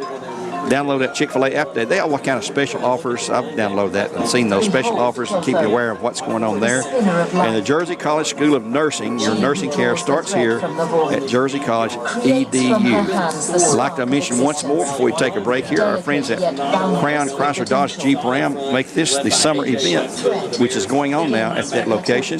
Over 200 new Chryslers, Dodges, Jeeps, and Rams with up to $20,000 off the manufacturer suggested retail price. They have Gladiators, 2,500 pickups, Wagoneers, even Wranglers with huge discounts. Take advantage. They have a model year closeout with the 2024 Dodge Charger Daytona Scat Pack, up to $20,000 off of that. There. That's Crown Chrysler Dodge Jeep Ram, the better way to buy and service. Visit them at crownchrysler.com. And having said all that, the Bradley Band is performing on the field. Let's take another time out here. We'll come back and look at some stats. First half stats, the Bears up 21-0 here at Walker Valley High School on ESPN Cleveland 1013. Right now you're wondering, what's next? Well, Lee University specializes in helping you find your next path. Your education. Your calling. Your faith. Wherever you feel led, we know you can make a difference. That's why your Lee family will be with you to guide the way. No matter what twists and turns lie ahead, you can expect something great from Lee University. Had a boy, had company. We believe in the power of creativity. We have a hat that can accompany your diverse style and personality. Had a boy, had company. We celebrate individuality, celebrate creativity, and the spirit of being free and adventure.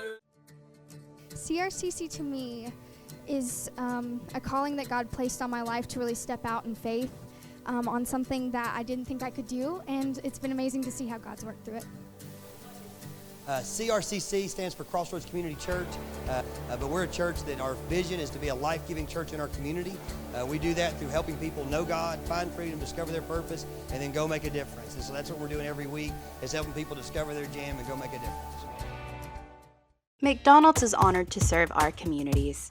McDonald's would like to give the opportunity to come join their team at one of their 11 locations. McDonald's has 5 locations in Cleveland and locations in Athens, Sweetwater, Madisonville, Etowah, Ocoee, and Ottawa. It's as simple as texting APPLY to 38000 or dropping by one of their 11 locations for an application. They offer flexible schedules, tuition assistance, and competitive wages. Come join the winning team at your local McDonald's.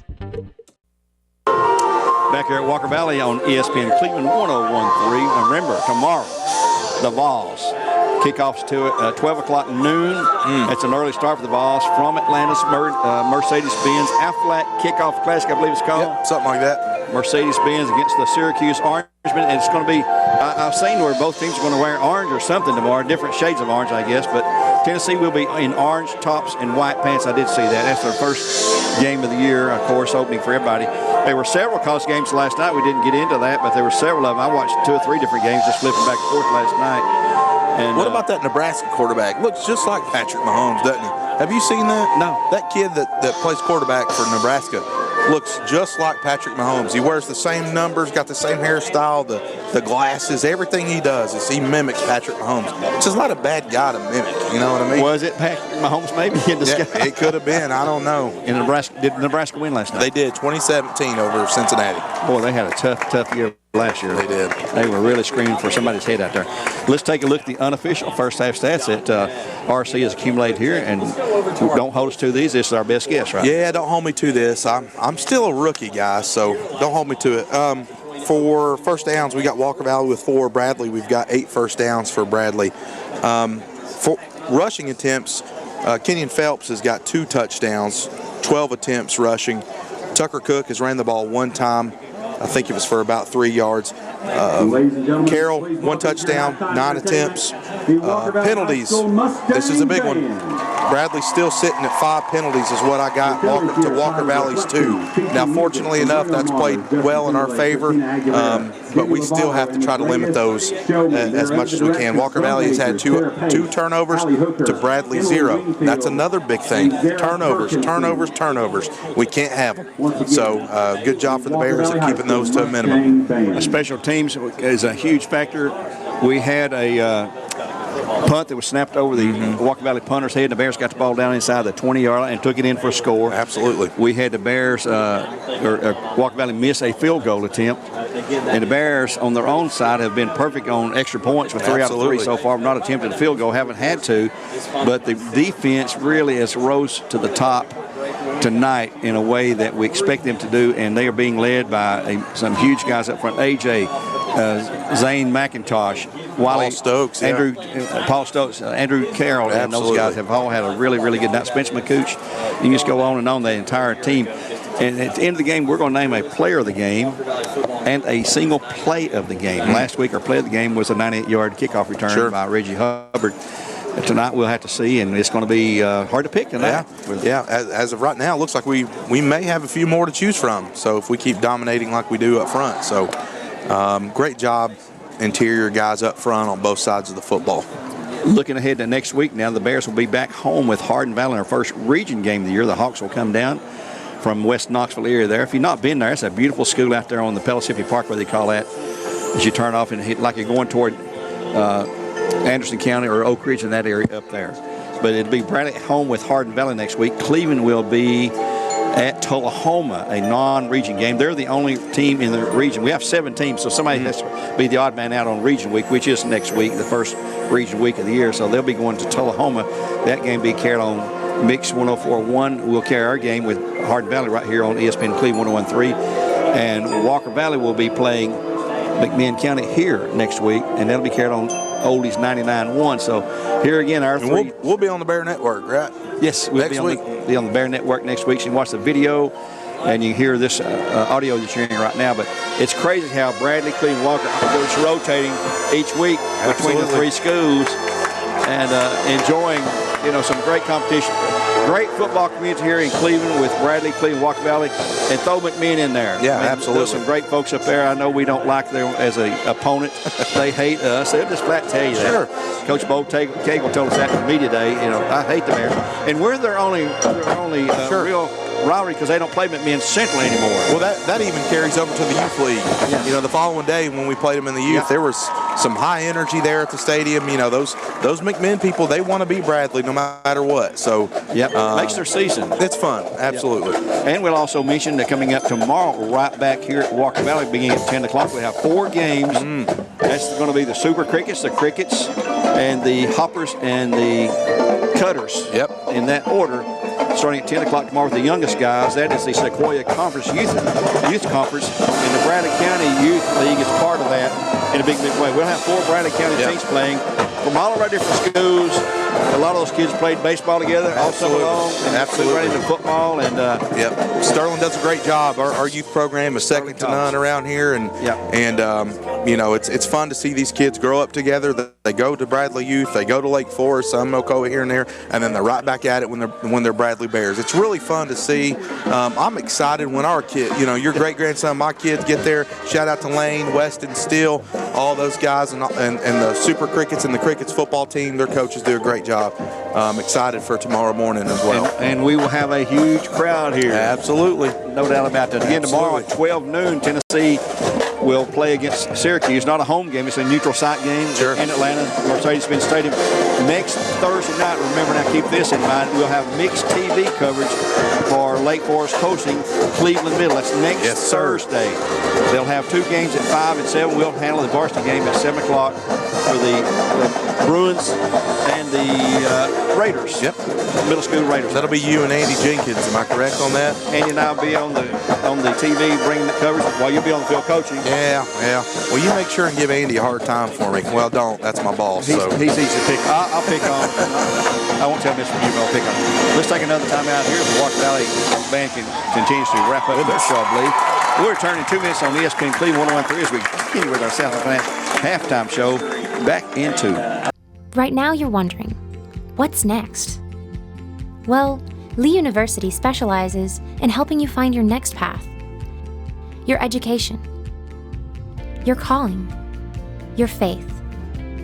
Wherever you feel led, we know you can make a difference. That's why your Lee family will be with you to guide the way. No matter what twists and turns lie ahead, you can expect something great from Lee University. CRCC to me is a calling that God placed on my life to really step out in faith on something that I didn't think I could do, and it's been amazing to see how God's worked through it. CRCC stands for Crossroads Community Church, but we're a church that our vision is to be a life-giving church in our community. We do that through helping people know God, find freedom, discover their purpose, and then go make a difference. And so that's what we're doing every week, is helping people discover their jam and go make a difference.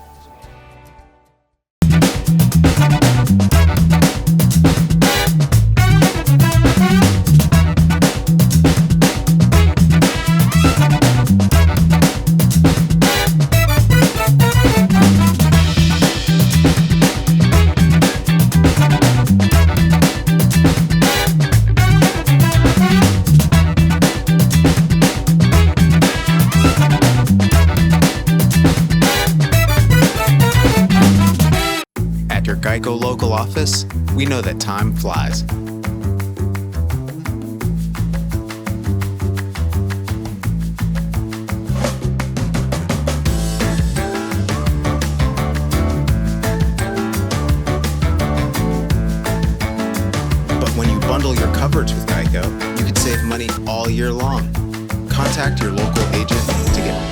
personalized service, and even more savings.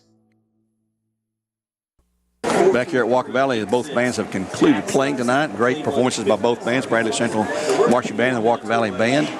We're at halftime, the Southland Finance halftime show we call this here on ESPN Cleveland 101.3. Bears up 21-0 in a domination. I don't know what to call it. And the Bears will have the ball coming out. Yeah. And happy birthday, Coach Floyd. Yeah, happy birthday. Listen, I'm going to have you sing happy birthday to him here at the end of the game. Well, they'll throw us off the air if I start singing. They'll revoke our FCC license here. Yeah. This game also being televised on Mixed TV if you want to listen to Heartline and Shelton, which I know most of you don't want to. So just stay right here with us. This game is being, you can pick up, if you have NFHS, you can pick it up there and listen to this broadcast. NFHS is a subscription service, though. But a lot of people have it during football season. Sure, so, absolutely. And you have some scoring updates? Yeah, I've got some scores around the East Tennessee area. Sevier County's on top of Jefferson County, 14-0. Science Hill on top of Morristown West, 14-6. Elizabethton on top of Tennessee. It just says Tennessee, 14-7. Tennessee High. William Blount on top of Austin's East, 24-0. Oak Ridge is still beating Clinton, 21-6. Powell is on top of Farragut, 14-7. Gibbs, home of the great Kenny Chesney, on top of Knox Halls, 10-7. And Meigs County is losing to East Hamilton, 28-12. And Loudon at the Battle of the Bridge, right? Yep. Taking care of Lenore City right now, 24-3. That's a Walker Valley region opponent too. Yeah, absolutely. Sequatchie County on top of Signal Mountain, 20-0. And of course, Bradley Central beating Walker Valley 21-0. Marion County leading Polk 7-0. That's a Central Time Zone game. They're still in the first quarter there in that game. And that's all I see. That's a look at most of the scores of interest to our local fans here. Tullahoma and Coffee County tied at 7-7. 443-2157. Heritage, or CAK on top of Heritage, 14-7. Let's see if we can find. And Ray County and Notre Dame tied at 7-7. Down in the private schools, let's look quickly there. We had some out of state teams coming in. Baylor leading Raven Gap, that's in Nacoochee, Georgia, 7-0. And that is a powerhouse sports. It's like Montverde and the Academy in Florida. Oh, IMG. IMG, yeah. That's Raven Gap. That's the North Georgia version. The Cleveland tried to play. Was that the Cleveland who they were attempting to play them last year, I believe? I'm not sure. As you said, leading Heritage 14-7. Tyner now has not started. We don't have a score yet on Chattanooga Christian with Tyner. That's at Chattanooga Christian. And Knox Webb at 14-7 over Asheville School out of North Carolina. McCallie, here's what I was looking for. McCallie's playing Hebron Academy out of Georgia, 14-0. Start of the second. Wow. McCallie and Baylor, it's just not fair. It just changed, 21-0. Is that what you said? It's halftime. Oh, okay. Just went to halftime. It's an unfair advantage they have over our public schools, but there's nothing we can do about that. Ray County, Notre Dame, 7-7 at Notre Dame. Ray won last week. Notre Dame won. Notre Dame was 2-8 last year, so they really need a rebound year there. And there's a lot of look at some of our Elders Ace Hardware scoreboards. And again, tomorrow we have Tennessee and Syracuse at 12 o'clock noon. Let's take another 1 minute break, and we'll come back to the third period kickoff. Walk Valley to the Bears. Bears up 21-0 here on ESPN Cleveland 101.3 as we wrap up our Southland Finance halftime show. Tune in Sundays, get your fill of stories that are sure to thrill. Interesting guests fill the screen. Every week a brand new scene. Like follow and subscribe. Join the party, it's alive. On Facebook, YouTube, come inside for the ride that we provide.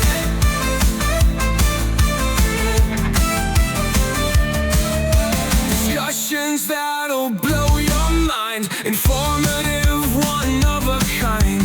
Fascinating tales unfold. Watch the magic to be told. Look at our middle school report brought to you by the Center for Cosmetic Dentistry. Lake Forest last night, they won here at Ocoee Middle for the JV game 28-8, and the varsity lost to Ocoee. Varsity volleyball swept Ooltewah in straight sets, both JV and the varsity.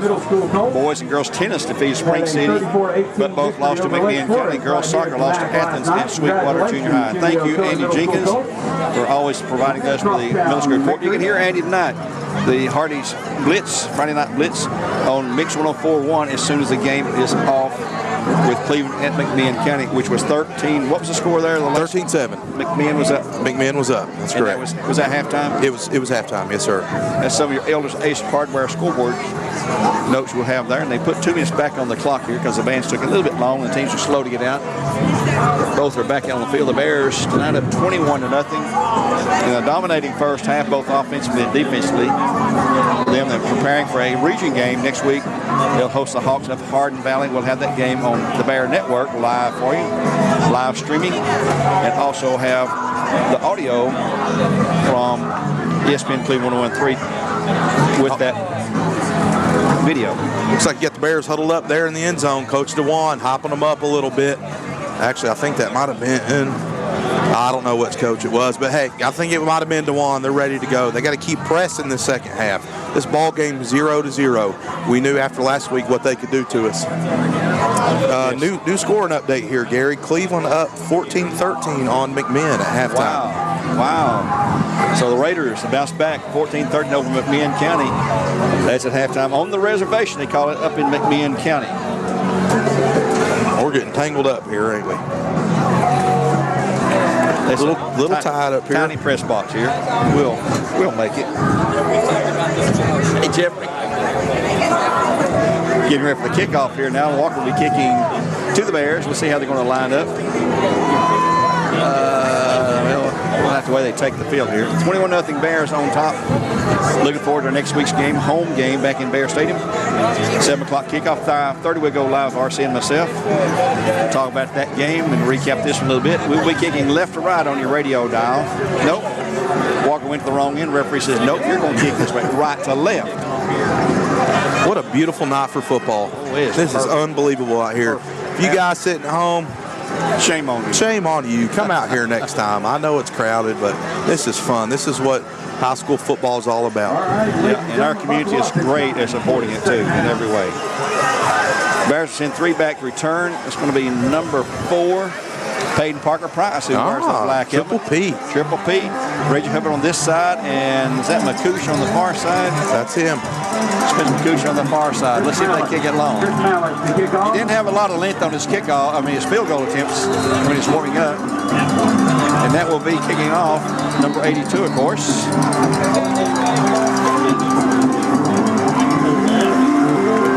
Referees just blew the whistle here. Somebody's going to have to come off. I'm not real sure what's going on. Yeah. It's either a mouthpiece violation or no knee. You got to cover your knee pads up in high school. That's a national rule. It's not something that's just made up. It's a national rule. Yeah. It's for safety and health reasons. Here comes the approach. Here comes the kick. It's a high spinner. Going to be taken by McCouch at about the 13 or 14. To the 15, to the 20. Trying to cut left. He's going to go to the middle and be brought down about the 29-yard. Yeah, first and 10 for the Bears at the 29-yard. And brought down by number 31. Looks like who's celebrating. Cole Brown. Well, it's funny, you were talking about the knee pads. I had a kid come up to me at Lake Forest the other day. You know the normal size knee pads. He said, Coach, you gave me a thigh pad. And I said, buddy, that's a knee pad. That's exactly what those are supposed to look like. And he swore up and down it was a thigh pad. But that just goes to show you how small these knee pads are now. Yep. So the Bears break the huddle, come out to the line of scrimmage in the backfield. Tucker Cook. Also Phelps, Kenyon Phelps. Bears in a tight formation, almost that T formation.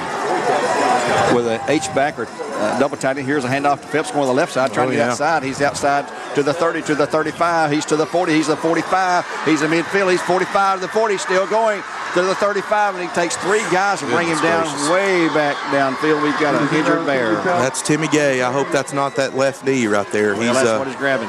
He's getting up and walking it off. All right. A huge gain from the 29 to the 32 for Phelps. That's got to put him way over 100 yards tonight. Yep. First and 10 for the Bears in Cleveland Ford, and the Bears on the move. First play from scrimmage, a huge gainer. Absolutely. Great job. Left side offensive line still on the end. Yep. Or, still on the edge, and he was off and running. Phelps will remain in there. Braden Carroll at the left wide receiver, playing the second half this week. He had to set out last week with the concern of his injury. Cook set. takes it to Phelps. He'll hit that left side again. He'll cut up field. He's going out 3, 4, 5. He's got 10. He's got 15. He is still going down to the 20 on to the 15-yard line. The 1st and 10 for the Bears. And Cleveland at the 16, they're going to mark him down. That's awesome. Just exploded behind that line. Yeah, that's Luke Hagee, the left tackle over there. He's doing a great job at sealing the end, just like we talked about, but we also have to have good blocking by the wide receivers, and that's exactly what they're doing. Great job by this Bradley offense right here. 1st down and 10. We're at 10:57, just underway in the third. Bears up 21-0. Cook out of the shotgun. Takes a snap. He goes to Phelps again. He hits the middle. He's going to be caught and dragged down for no gain, or maybe a yard. They stuffed the middle. Instead of going up around the end, he went up the middle. Robinson on the tackle for the Mustangs. Be second down with, give him 1 yard, 2nd and 9. Yep, Walker Valley sniffed that out. Eventually, they're going to catch on to that. So Peyton Parker Price into the game. He's been injured this year, coming off an injury. Very fast. Kid is so fast, ain't he? He is one of the very fastest on the team. And he's at a halfback, left halfback now. They move him over. He's in the backfield with Cook. Now they shift him back to the right. They'll take the snap, looking into the end zone. He's going to roll out and probably going to throw it away, buddy. Good job. And he does. And it's incomplete. He's out of the pocket. That was a good job. Yep. Good job by Tucker, moving his feet right there, getting outside the pocket, throwing it away. He had 2 defenders coming after him. Very smart play by our quarterback. Quick to recognize. He's just a sophomore. Absolutely. He's got the brains for sure. 3rd and 9. Price will check out. Phelps, after getting a breather, will check back in for the Bears. He wears number 0. Came to the Bears last year as a junior from Alabama. Family moved into the area. Bears will have a single man, twins out wide left side this time. Cook. It goes to Phelps. He'll hit the middle this time. He's going to have right down. Well, he keeps churning. Look at that. He's got the first. That's a touchdown, baby. Touchdown. Let's go. Phelps would not go down, and he scored. That kid is on a mission today. This offensive line is on a mission. Give me some knuckles there, Gary. This is awesome. These kids have come out. They're fighting. They're playing physical, and they're playing bus-face football. So we had 1, 2, 3, 4. That's the 4th play, I believe, of the drive. Yep. Because we lost yardage on one of them. So here comes the extra point. That's Tennessee Valley Rogers touchdown, by the way. And here comes the independent installation services for the PAT. And so far this season, I don't want to jinx him, but Noah Canellis has been perfect. This will be his 4th attempt tonight. The kick is good. Timeout on the field at 9:58 in the third. 28-0 Bears on top of the Mustangs. And we return with the Bear kickoff in 30 seconds here on ESPN Cleveland 101.3. Right now you're wondering, what's next? Well, Lee University specializes in helping you find your next path. Your education. Your calling. Your faith. Wherever you feel led, we know you can make a difference. That's why your Lee family will be with you to guide the way. No matter what twists and turns lie ahead, you can expect something great from Lee University. Back there at Walker Valley on ESPN Cleveland 101.3, 28-0 now. Bears at the initial drive of the half man. Down the field, just untouched hardly. Tremendous blocking in the line. Absolutely. Well, this is the first half team we saw last week. Yeah. But they've consistently put it together so far for about 2.5 quarters. Let's finish this thing off. Here comes Canales' kick. It's a high spinner, going to be short again. It's going to hit and bounce and bounce out of bounds. They can re-kick it or take it at the 35. It's their choice of the receiving team. Went out of bounds about the 26 or so. If it goes short out of bounds, you can take it where it goes short, but they could get at least to the 35 if they decide to take it possession. And reckon like we're going to re-kick this one. It was all Kenyon Phelps, number 0, running back for waiting on a decision from the Walker Valley staff. Down inside the Mustang territory to go up 28-0, 9:50. And still no decision by the Mustangs now. Seems to be a lot of confusion there with the Walker Valley staff this game. I don't know if Bradley's showing them there's something they haven't seen before. Or, I'm not real sure, but very uncharacteristic-like for the Walker Valley staff. They will not re-kick. They'll take it first at their 35 here rather than re-kick it. 35-yard line. It's an illegal procedure call. I think they call that, or delay or a procedure. I think they kick it out of bounds. But let's see what Walker will conjure up here in the second half. They're down big now, 28-0 at 9:58 to go in the third.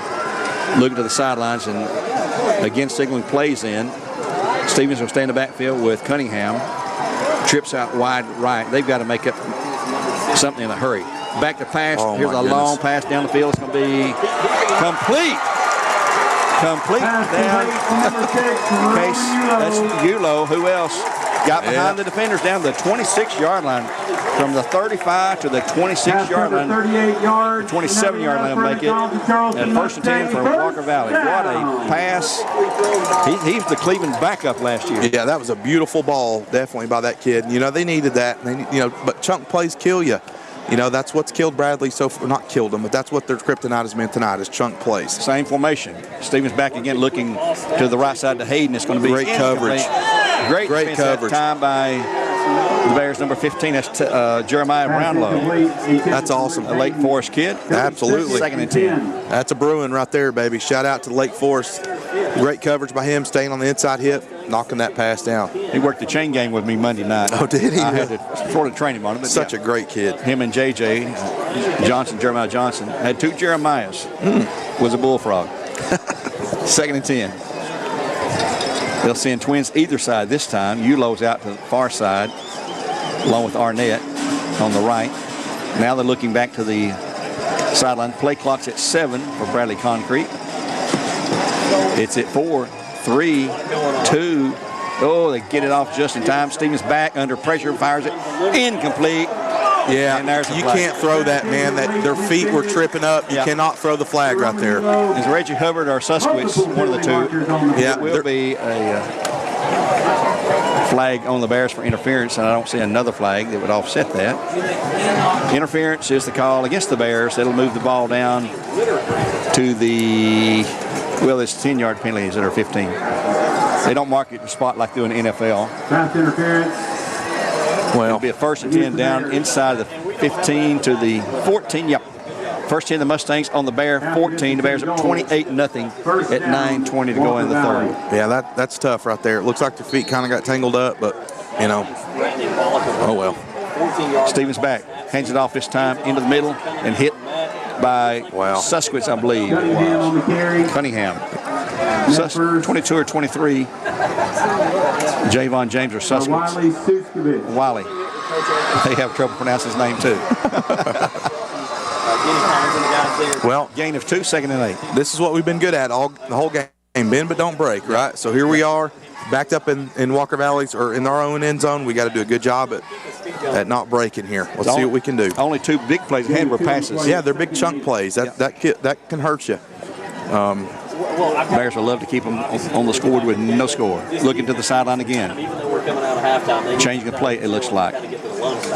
Stevens back, looking, he's going to be sacked. Brought down again. That's a Food City sack by A.J. Westfield. Back to the 12-yard line. They'll make it. It's going to be 3rd down. And now let's call it about 12. Let's see if they put the stick. Yeah, 12. Well, actually 13.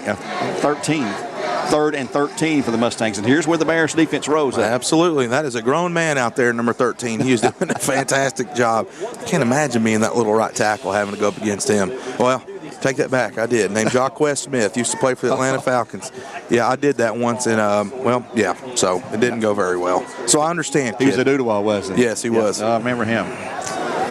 Again, taking and play clock's down to 2, 1. It's at 0. That's a flag. Yeah, there we go. And again, a delay on the penalty. I think they gave him a timeout. They gave him a timeout. Yep. They burned another timeout. Let's take one from Milligan Bain here. At 7:47 to go in the 3rd. Walker has to call another timeout. We'll take one with him. 28-0 Bears on ESPN Cleveland, 101.2, 101.3, where games are supplied to you by Wholesale Supply Group. At your Geico local office, we know that time flies.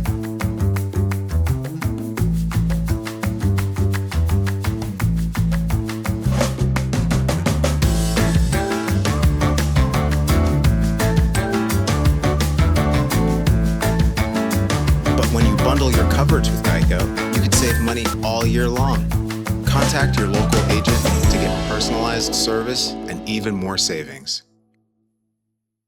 Had a boy, had company. We believe in the power of creativity. We have a hat that can accompany your diverse style and personality.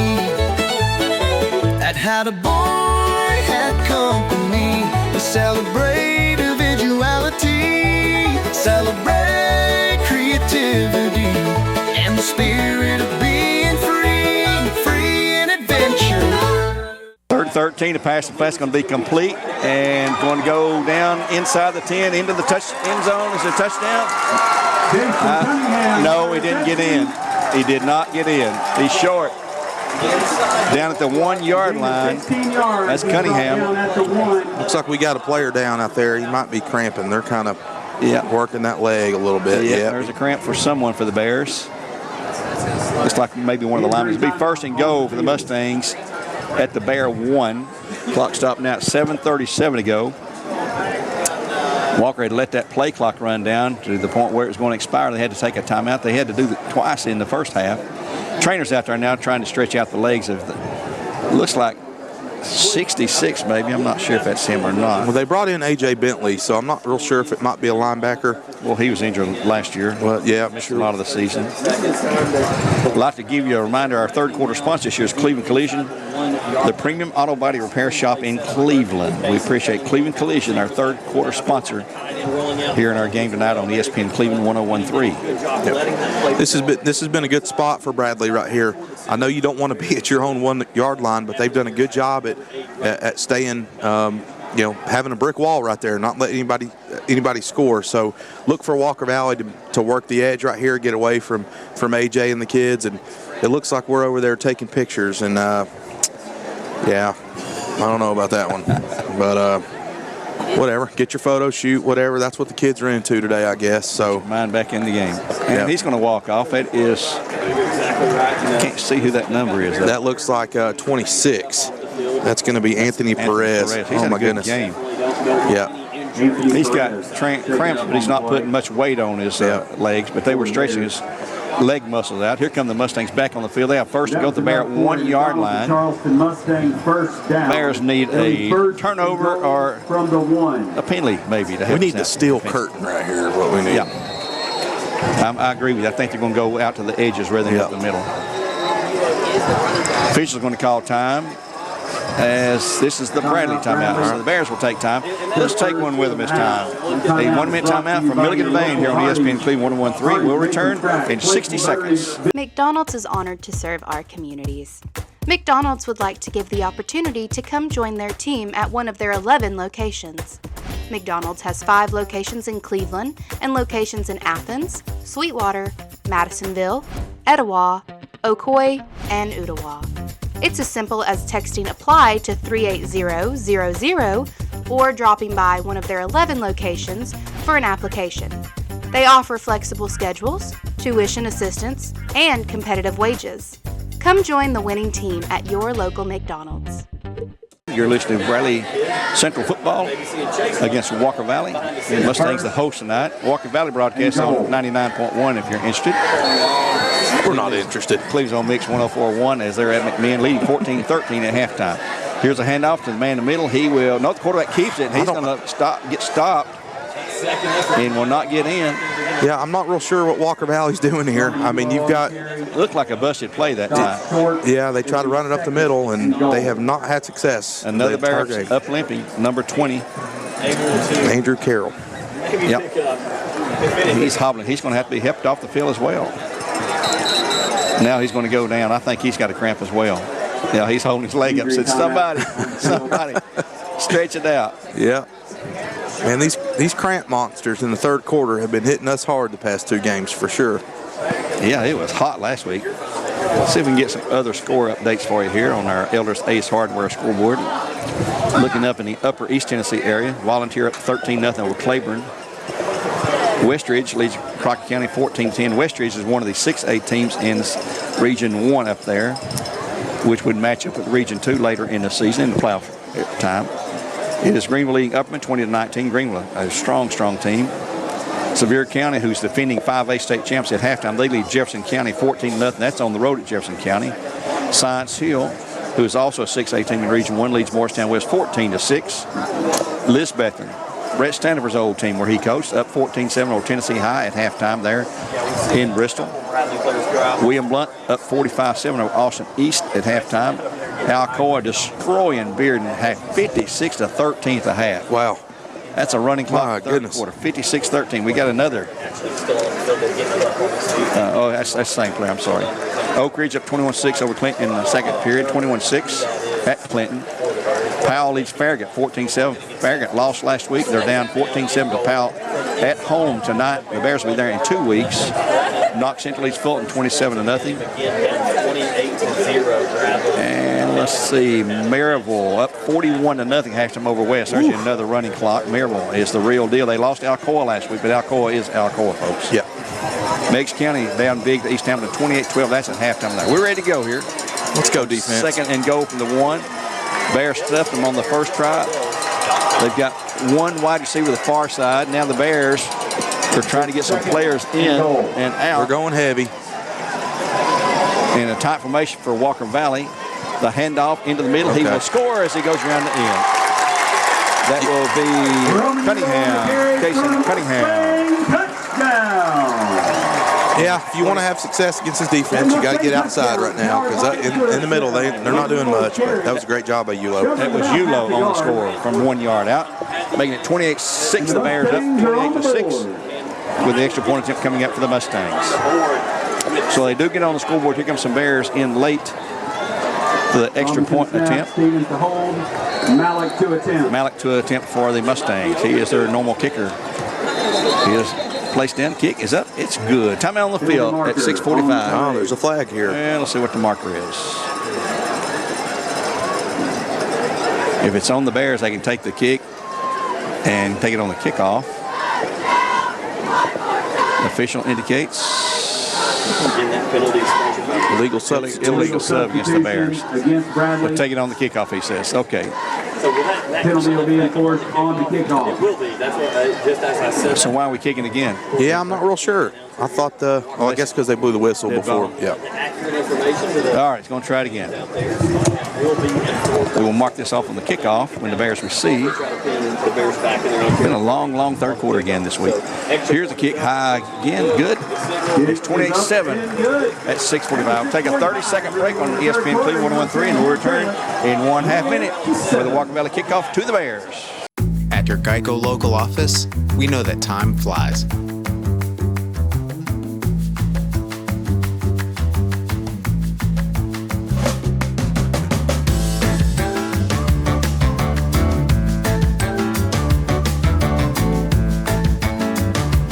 Bundle your coverage with Geico, you can save money all year long. Contact your local agent to get personalized service and even more savings. Getting ready for a Walker Valley kickoff here on ESPN Cleveland 101.3. Bears up 28-7 at 6:45 to go in the third. They'll mark off a 5-yard penalty against the Bears back to the 30. Well, they marked against Walker Valley. He went the wrong way, didn't he? I think he did. Hello. They're fixing it. Walker Valley's coaches are freaking out down there. Now it's early in the season for the referees too. Yeah, cut them some slack. Well, you don't. No, I don't cut them any slack. They should know better. The kick from the 45-yard line. Still in Walker territory. Well, we've got the Bears. Is Peyton Parker Price, Triple P we call him. McCoosh and Reggie Hubbard had a 98-yard return last week against McMinn County, who's trailing Cleveland 14-13 at the half, our last score we had there. Here's Malik's approach. It's a high kick. It's going to be returnable from about the 10. It'll be McCoosh 10 to the 15, trying to cut up field to the 25. Oh, there we go. 35, brought down to that short of that at the 33. I mean, first attempt for the Bears. The kid's falling down. I'm not real sure how that's not a penalty there. I mean, he just got speared in the back of his head. Another Bear down right now. My goodness. Is that McCoosh? Bradley will have his first and 10 on their own. Ball will be placed down to 34. What a tough kid. McCoosh's up. He's going to shake it off. Goodness gracious. Tells the trainer, get away and leave me alone. I'm fine. I can run off the field, and I want to play against my old teammates. That's right. They're still good friends. That's right. But, you know, Walker Valley's going to bring the juice a little bit against him. You know, he left them. So, but you got to do what you got to do. Yep. So, got to control the line of scrimmage. Got to run the football right here. Let's milk this clock a little bit and put it in the end zone one more time. So the Bears come out Up 28-7. They'll have Cook at quarterback. Braden Carroll ran the ball a lot from the quarterback position last half. Phelps in the backfield. He's had a super good night running the ball. Tight formation for the Bears. He'll go to Phelps, trying to get around his right side. He's to the 35. And he's still fighting up to the 40-yard line. He gets about a 6-yard gain, 2nd down, 4 coming up Phelps on the carry for the Bears. He goes out of bounds to stop the clock stop into 39. Let's give him 5 seconds. About 5 on the play. Kid's running hard. Running so hard. Good for him. 2nd and 5. I'd like to see him burst one, all the way. It's coming. See, you called it. It's coming. Yep. He'll stay right there on the left hip this time of Cook. Bears have receivers out either side. He'll go to Phelps. Trying to get around that left side. He will have maybe a yard. Give him up to the 41. Give him 2 yards to 41. It's going to be 3rd down. And about 3 to go. All right, I was wondering, we haven't seen that Wildcat stuff here recently, and it looks like Cook's coming out, and they're going to try something different here. Carroll's coming in at quarterback. Braden Carroll's in there. A.J. Westfield's in there.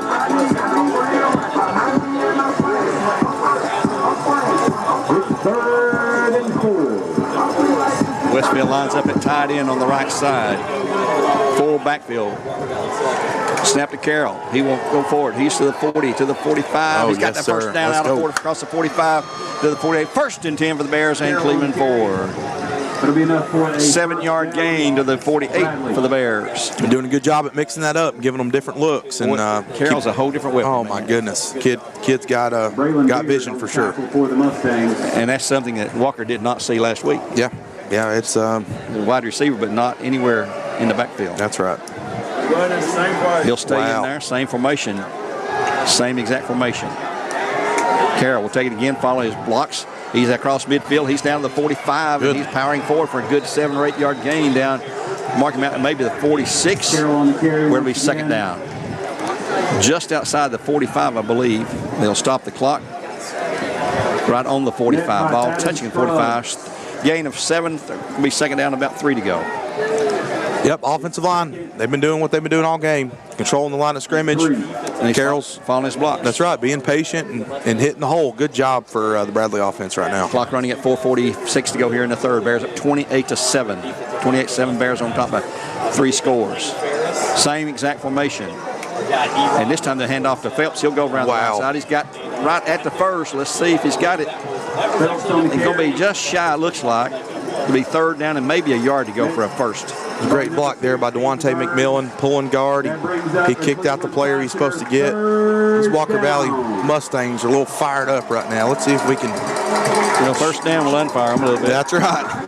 That's right. They're jacked up right now, but I think this is about to be a 1st down. AJ in the backfield running, blocking, 3rd and 1. Carroll with the ball. He will.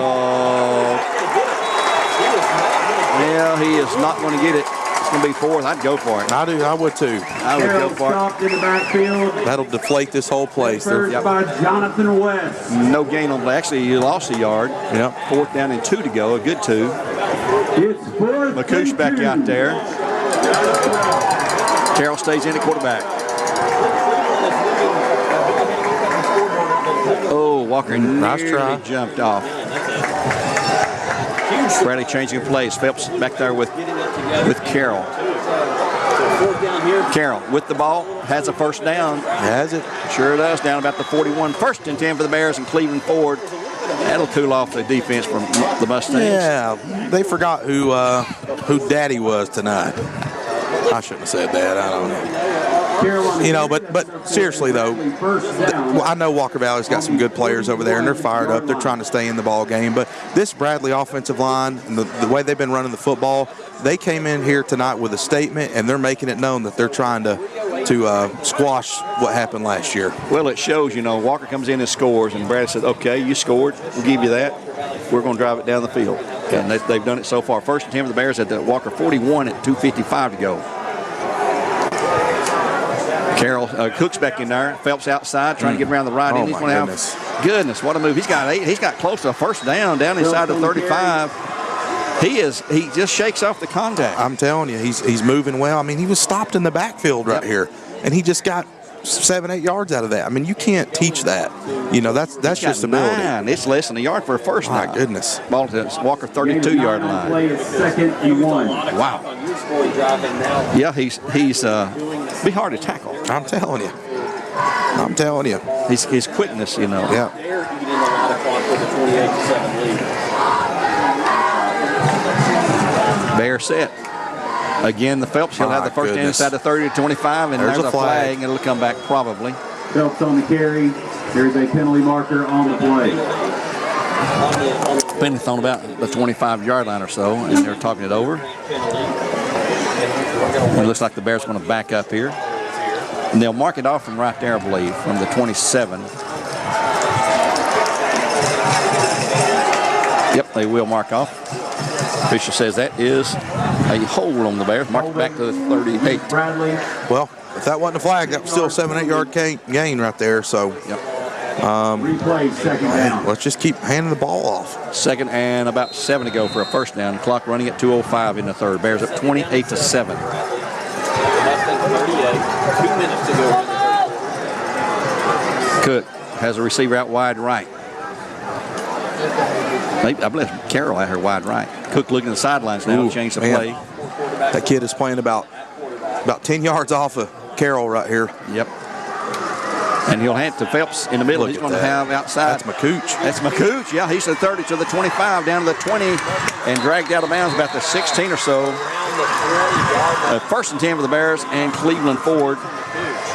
About the 18, I believe. CT Gunter on the tackle. Great job, offensive line. Timmy Gay over there.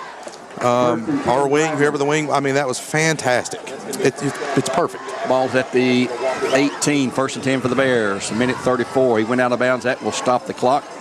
And we're sitting by the timekeeper up here tonight who's doing a fantastic job. I have to compliment him on that.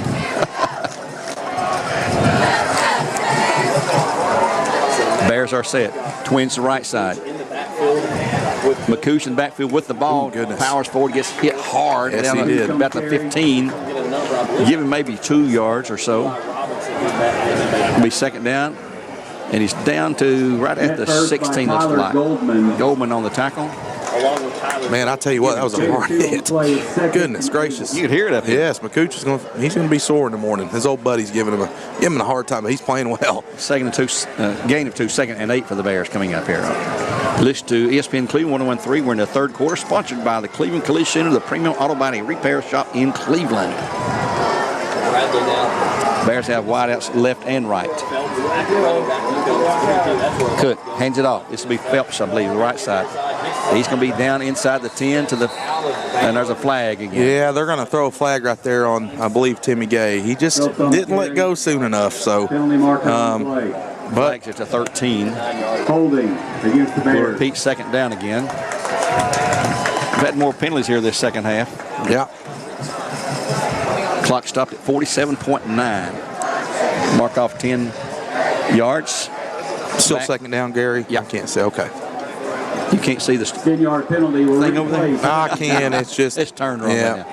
Back to the 23-yard line. 2nd down and about 14 to go for a first now.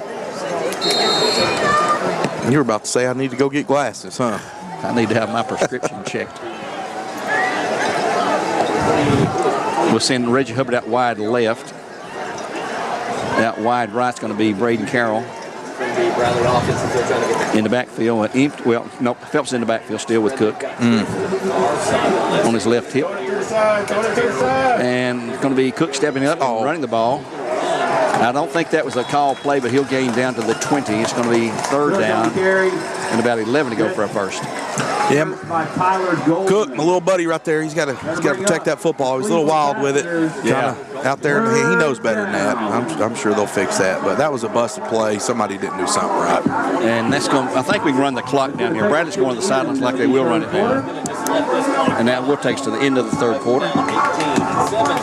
Yep, it's right even with the play clock. And we'll take a time out here on ESPN Cleveland. 101.3 was third quarter. It comes to a close. It's presented by Cleveland Collision, the premium auto body center, the auto body shop in Cleveland.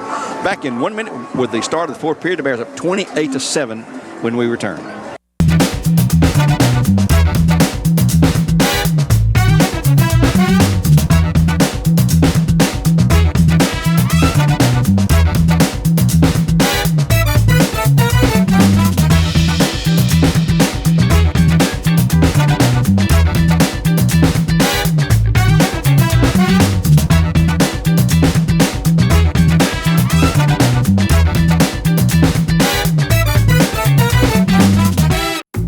Geico local office, we know that time flies.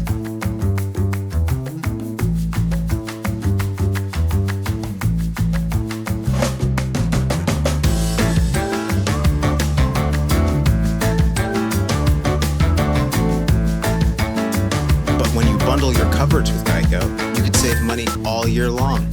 Contact your local agent to get personalized service and even more savings.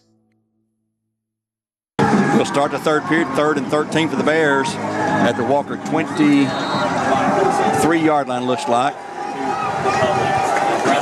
Cook with the ball. We'll go to Phelps, trying to get outside. He's going to cut it back up, and he'll be stopped short. It's going to be 4th down at the 19, 4th and right at 10 to go. Yeah, they were just trying to get better field goal position, I believe. And the Bears are going to send in a kicking team, a legend. Yeah, here comes Noah Canales to kick an attempt from 25, 26, 36-yard attempt. He kicked one last week. It's a fake. Oh, my goodness, look at this. Pass out and flat to McCooch. And what do they call it? Time? No, he stepped out of bounds over there, so they tried to sneak McCooch over there to the sideline, and he threw it, but it was a little high pass, and he stepped out of bounds when he came down. Oh, my goodness. Nobody covered him. So it'll go over to Walker Valley, where he stepped out of bounds there at the 20, what are you going to put, 20-yard line? 7. Yep, right there, 20-yard line. 1st 10 for the Mustangs at the 20-yard line. Bears up 28-7 here in the 4th, just underway, 11:24 in the game. Bradley at home with Hardin Valley, the Hawks of Hardin Valley Academy next week in a region opener for both squads. Hardin Valley was winning again tonight. Surprisingly, they won big last week, 45-25. Try to give you the rough score before we leave. Cleveland now leading McMinn 21-13. That's a surprise at McMinn. Yeah, sure is. McMinn, walk with 3 receivers out wide right, back, and under pressure to pass down the field. He just throws as far as he can throw it. Way overthrown. Intended, the only guy down there was Ulo. Well, he had pressure in his face, that's for sure. Yeah, he's talking with A.J. Beckert too now. Come on, buddy, back off. Leave me alone. Leave me alone, man. 2nd and 10, that'll stop the clock. Great job by this D-line. Absolutely. And, talking to some of the coaches before the game, they felt they had the advantage there, I think, and that's showing tonight. So. Yep. Bradley going with 3 down linemen right now, unless some linebackers step up. 2nd down and 10 to go. Nope, they're going to stay with 3 down linemen. They're shifting their defensive linebackers around some. Play clock's at 4 now. It's back. The pass out, that's going to be complete to number 1. That is Sawyer Boyd. That's his first catch tonight. It'll be a 1st and 10 for the Mustangs at the 36 from Chase Stevens. Yeah, what Bradley's trying to do is just try not to let them beat you deep. And, that was just a great catch by the Ulo kid. I believe that was the Ulo kid. No, it was Sawyer Boyd. Oh, it was Boyd, okay. Yeah, number 1. It's a great catch right there. 10:58 clock is running.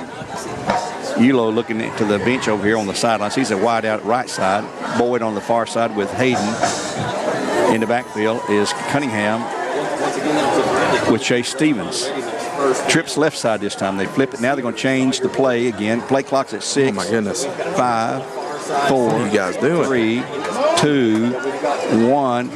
That's a flag. That should have been a flag. They got it. It's a delay of game. Yeah. I'm not real sure what Walker Valley's doing there. You got to hurry up and score. You're down three possessions here, and they're taking the whole time on the game clock there. 5-yard mark off, 1st and 15, back to the 30-yard line, 31-yard line.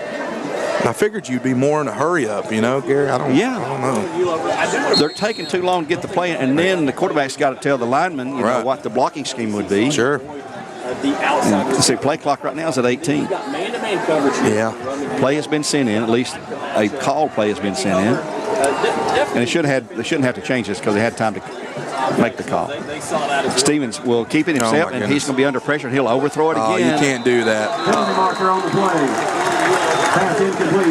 The 1st and 10, pass interference. Well, it's going to be a 10-yard marker. It won't be a 1st down, will it, or is it automatic? I'm not real sure on that. Pass interference against the Bears. It's 1st and 15. They'll mark off 10, so it won't be a 1st. Yeah.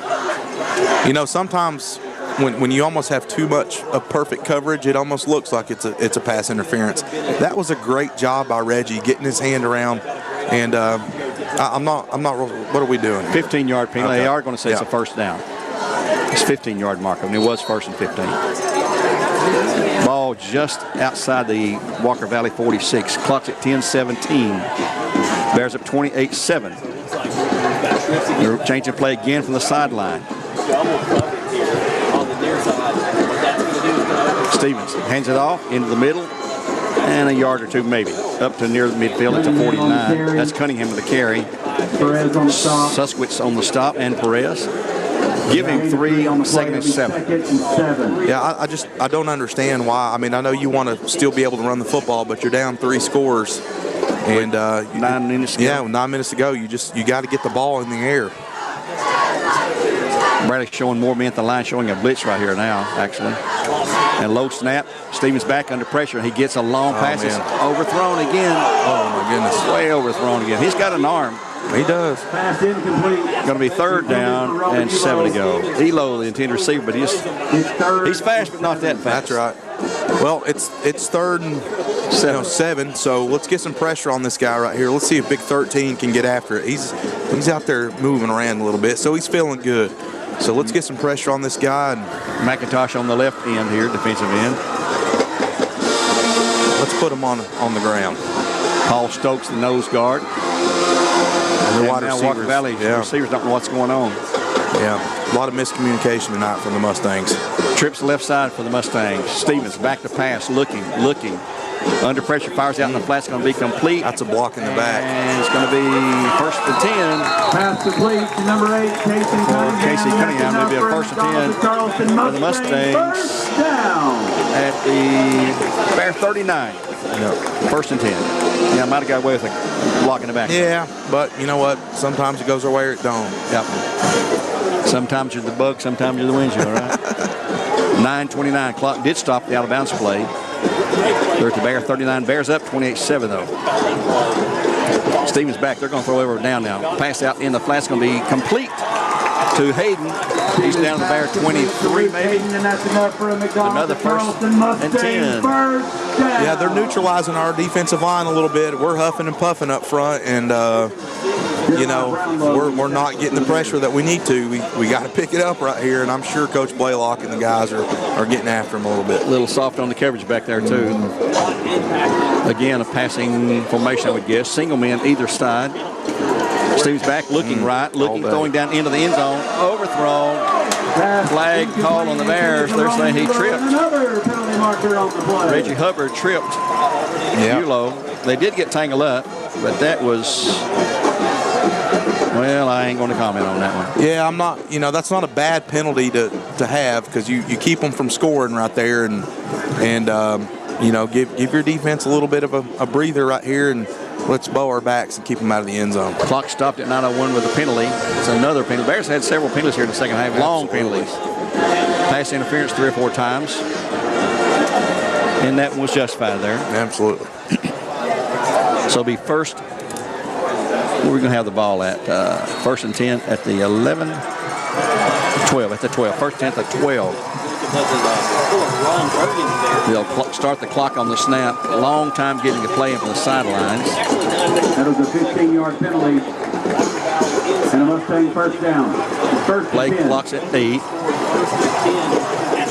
5, 4. Back goes Stevens. He's going to roll out to his left.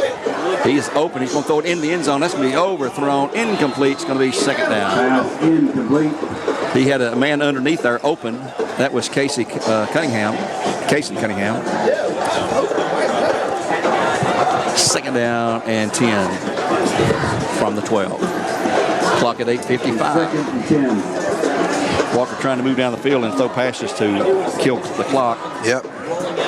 They've had some success throwing the football here, but Bears up 28-7. This game being televised tonight on MixTV.tv, also on the NFHS Network with this audio, and we're on ESPN Cleveland 101.3. Gary Ownbey and RC Tallant here from the press box at Walker Valley. 2nd and 12. Play clock's at 3, 2. Oh, he just got off Stevens' back looking. Had it all he's kind got of all time. day. Pass is thrown incomplete. Did he catch it? Pass complete. No, he caught it. I thought it hit the ground. Yeah, it looked like We it. were screened there. It's going to be third down. Give him a couple of 3 yards to the 10, maybe the 9. It's hard to tell from here. Well, Bradley's not bringing any pressure, so they're trying not to give up anything easy. They burn him over the top a little bit, but I'm thinking we get after this guy right here. Third and 7 for the Bradley 10. Clock running at 8:22. And they'll step in, call time. The Bears, I believe, will call time here. It'll be their second of the half. Good job. And we'll take one from Milligan Bain at 8:13 in the game. 28-7 Bears on top. We'll return in 1 minute with more live coverage on ESPN Cleveland. 1013, where games are supplied to you by Wholesale Supply Co. CRCC to me is a calling that God placed on my life to really step out in faith on something that I didn't think I could do, and it's been amazing to see how God's worked through it. CRCC stands for Crossroads Community Church, but we're a church that our vision is to be a life-giving church in our community. We do that through helping people know God, find freedom, discover their purpose, and then go make a difference. And so that's what we're doing every week, is helping people discover their jam and go make a difference. McDonald's is honored to serve our communities. McDonald's would like to give the opportunity to come join their team at one of their 11 locations. McDonald's has 5 locations in Cleveland and locations in Athens, Sweetwater, Madisonville, Etowah, Ocoee, and Ottawa. It's as simple as texting APPLY to 38000 or dropping by one of their 11 locations for an application. They offer flexible schedules, tuition assistance, and competitive wages. Come join the winning team at your local McDonald's. Third and 7 for the Mustangs at the Bear 9-yard line. Big play here for both teams. It's a 2-down territory, no doubt about it. What's the hold up here? Officials are holding the game for some reason. Yeah, I don't know why.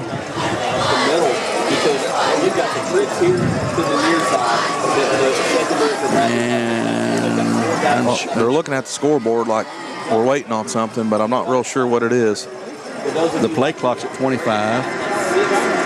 The game clock's at 8:13.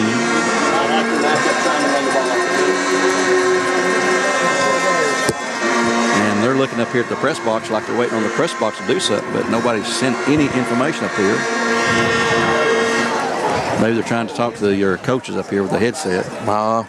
25, wanting 25? He's holding 25. He's got 25. Was he holding 8:17. They're wanting 8:17 on the clock. They need a few extra seconds, I guess. But come on, Jeffrey. Come on, Jeffrey. Game clock has been reset to 8 minutes and 17 seconds. It's third and 7. Okay, they put 4 seconds back on the clock. 8:17 in the game.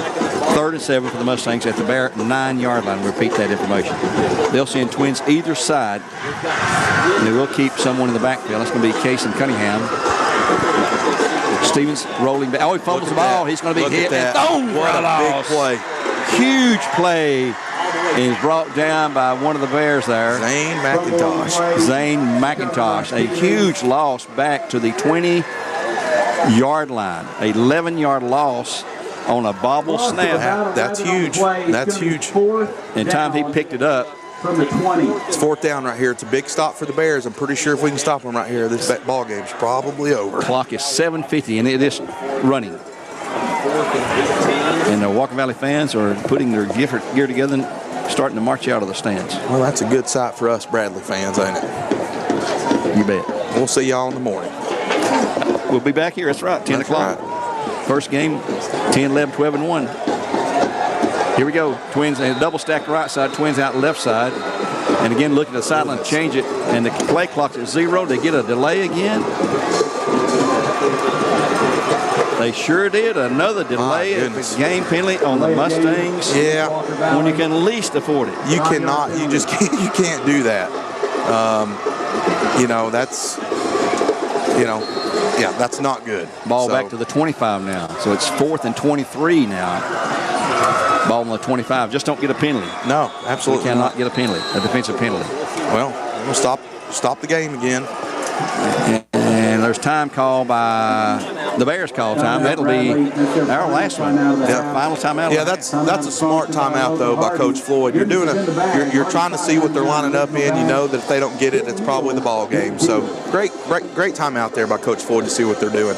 But I'm with you, Gary. I'm not real sure why you take a delay a game coming out of a timeout like that. You know what I mean? I hear you there. It's that happens. You see it, and it's very frustrating to people like me and you watching the game. But hey, man. Yeah. Well, I do think there's been some miscommunication down there on the Walker Valley side, and it happens. That happens for every football team, you know. But you know, those are things that you got to try to fix and work on throughout the week. And what's hurt them not to? Bradley's thrown some stuff that they weren't expecting, offensively and defensively. Sure. So where did this come from? Didn't say it last week against McMinn County, who, by the way, is trailing on our Elders Ace Hardware 21-19. 21-19. The last we saw, there was 2:29 left in the third. I'm sure it's probably the end of the third by now. 7:30 kickoff up there at McMinn County tonight. They're not in our 7 o'clock kickoff zone like our region. All of our region games are 7 o'clock, and most of our other games are 7 anyway. Empty backfield now. Trips to the right side, Twins left. They're probably going to try to get you low right here. That's looking their to the sidelines for another. Yeah, that's who I'd go to, brother.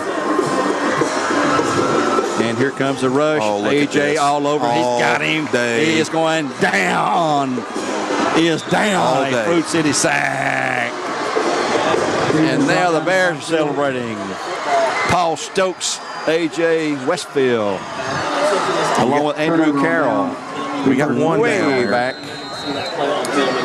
at the 33. The Bears will take over first and 10 at the 33-yard line. We got a player down. He's cramping on the field. Both legs. He's got both legs up right here. Oh, yeah. That's Anthony Perez. Well, I'm glad he's back in. And, yeah. Total domination up front. 7-13 in the game. Bears up 28-7. They'll take over the ball first down and 10 at their own 33, and I'm sure we're going to run the ball. Absolutely. Phelps or Braden. Absolutely. I'd give it to Zero and let him take us home for sure. Up for the Bears and running off on zone power now is Zane McIntosh. Good to see him up and running off. He is just a junior, folks. He'll be back. Such a great ball player. Yes, he is. He's played all ever since he's gotten here. He's played. Brady Lewis is just a junior. He'll be back. We'll lose Westfield. So the Bears at 7:13 to go. Who's going to have a quarterback? It's going to be Cook staying at quarterback, looks like, with Phelps in the backfield. Braden Carroll out wide left. Bears not going to throw the ball. The hand of Phelps. He'll hit the middle. He'll have 1, 2, 3 across the 35 to the 36 or so, maybe the 27. Give him 4 yards, second down and 6. Not sure what his running total is. It's well over 100 yards. Oh, for sure, absolutely. But you know they've limited time. You know the young quarterback. He hasn't had to make decisions and throw the ball all over the place. You know that's huge for a young quarterback. Being able to hand the ball off, knowing you've got a good running game, and good for Tucker for not having to rely on that arm tonight. Same set for the Bears. Cook will hand it to Phelps again across 40, 45. He will not go down. Just breaking tackles and gets across up to the almost the 48-yard line. Or first and 10 for the Bears. Going to pull him back to the 47, I believe. First and 10 for the Bears and Cleveland 4. Well, they're making a statement. They didn't like last week, and they a bad taste in their mouth. That's right. And they're taking it out on the Mustangs right now. Probably paid for it to practice this week, too. That's right. You've been there. You played for Damon. Oh, yeah. And coaching with them last year, I know exactly how it went last week. Bears taking their time. They're huddling up now, of course. Play clock's at 10. Same exact set. And I think Bradley's found themselves in identity tonight. Cook will go to Phelps. He'll go to the right side. He will have 1, 2, 3, 4, 5. He's going to have about 10 yards again. And I'll tell you right now, my vote for player of the game is going to be number 0. Well, your vote 0 and my vote 0, so man, that kid is running the football hard. Wow. I don't know how much more we can say it, folks. You have to be here to see it. He is he is making nothing out of something. When he gets into traffic, he's bouncing left, he's bouncing right, and even when he's got an open lane, he's hitting the hole hard. Good for Kenyon tonight. Yep. Second down and 1 after a 9-yard gain. Ball at the Walker Valley 44 now. This will be Phelps going again to the right side. He got the first down plus 5. He's going to have 10 down about the 20, 35 to the 32 or 3. The first and 10 for the Bears in Cleveland Ford at the Walker Valley 33 with 5:38. Need to drive it on in, run the clock. Yep. Score about 5 seconds to go. Yeah, absolutely. I heard, I think it's UCLA coach Woodall, whatever his name was. John Wooden. John Wooden. Yep. He's talking about being fast and quick. And somebody said, what's the difference? Fast is how far you can get from one end of the field to the other. Quick is how you can react. That's right. And that's what he can do. He can react. Quick feet, quick hips. He can just change direction in no time. Cooch is back there now. And here is Cooch going off the left side for a yard or so. It's going to be second down at the 30, maybe the 32. At 5:01 to go here in the fourth period. Bears up 28-7.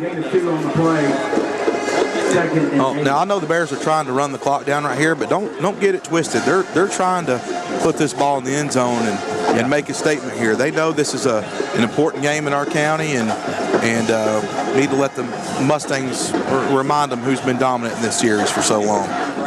Bears again taking their time after the huddle. They'll break to the line of scrimmage. Cook takes a snap, goes to McCooch again, working off the left side. He'll have a yard or two down inside the 30 to maybe the 29. Well, going to mark him right at the 30. It's going to be third down and about 6 to go for a first down, it looks like. We're at 4:19. We've been under 4. Time the ball is snapped again. That'll bring up a Cleveland Fasteners third down. They'll place it right on the 30-yard line, the center of the field. We'll be under 4 here. Play clock's at 18 for Bradley Concrete. You ever swag surfed before, Gary? You don't even know what I'm talking about, do you? I guess not. I'm old. Whistle kills the ball before he can snap it. Flag on the Bears coming up. On the play. Procedure call. We'll repeat third down. It's going to be third down about 11 or 12 to go now. Probably about 12 to go for a first down. Move the ball back outside the, let's see, where they're going to be. 35. Yep, 35-yard line. Well, Bradley's done a good job tonight, as we all know, but there is one thing we could still improve on, and it's these penalties, for sure. Yep. I've got a lot of tallies right here, and I can't count that fast, but I know it's a lot. Well, keep your shoes on if you start counting. Third down and about 12 or so. Back. Cook going to the end zone. He's got at that ball. Carroll out there. He's held. That's a flag. I'm not real sure where the. What was he looking at? He was holding. I'm not real sure, but that was a good ball by Cook there. Yep. Pass intended for Braden Carroll. Going to be fourth down. Clock stopped at 3:32. Kevin Scruggs. Scruggs on the defense, but I think he got by with a hold. Yeah. The Bears will send in Brady Lewis to punt. He'll go back to about midfield. Just a little pooch kick. You kicked it out the 1-yard line. Yeah. Yep, no, sure they made a touchback though, didn't they? Yep. See if he kicks one into the coffin corner, they call it here. Oh, yeah. Does have a guy to return, but he's not going to kick it to him, I don't believe. Perfect snap. Here's the snap. Great and kick. Will be Good coverage. Caught on a fair catch at the 9. So the Mustangs take over first down and 10 at the 9-yard line. The Bears are 28-7. The clock at 3:26. Let's take a quick 30-second timeout and return here on ESPN Cleveland 101.3. I think our friends over here are a little frustrated. I called that. That's fine on me. 9-yard line to Walker Valley deep. Gotta love it. I do. I like this. It's fun when you're on the road, you know, and you're right by. It'll be that way at Farragut too. I don't know them, so I would. They're good guys. Yeah. This offense going a little bit. I do want to say this. I like what I've seen out of Chase Stevens tonight. He's been under pressure throughout the entire evening. Done a good job. When he feels that pressure, there's been some times where there's just nowhere. There's the screen.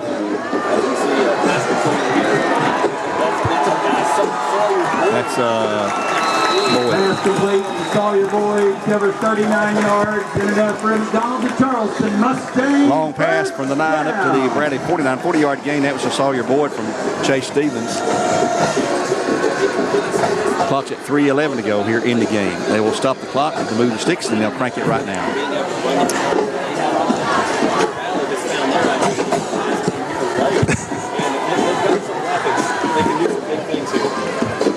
Oh, they got Devontae McMillan there at defensive end. He's a good kid right there. Stevens back, rolling in trouble. He's going to be Great hit job, Devontae. and steps out of bounds with a loss back at the 46. Yep, a loss of about 3. Second down, 13 coming up at the 46-yard line. Yeah. Loss of 4 on the play. It'll be second 14. Second down and 14. They did stop the clock just for a second. So 26-21 McMillan, 10 minutes left in that ball game. And they'll send, let's see, twins to the left side. That's Boyd and Ulo. Hayden down here on this side, looks like. Cunningham in the backfield with quarterback Stevens. The pass out in the flat's going to be complete, but I believe it's out of bounds. He was, yeah. Out of bounds. Yep. Looks like he kind of bobbled the ball, too, even if he would have got his feet in bounds. He didn't really have possession until he took that second step.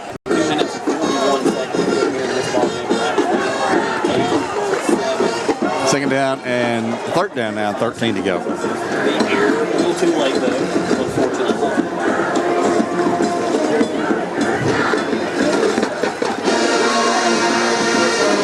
Bradley Band is blaring away over there. Stevens back, rolling to his left. He'll throw it out, and the flat's going to be complete. He comes back, though. He's right at the first down marker. I believe it will be a first. That's Boyd. Boyd. It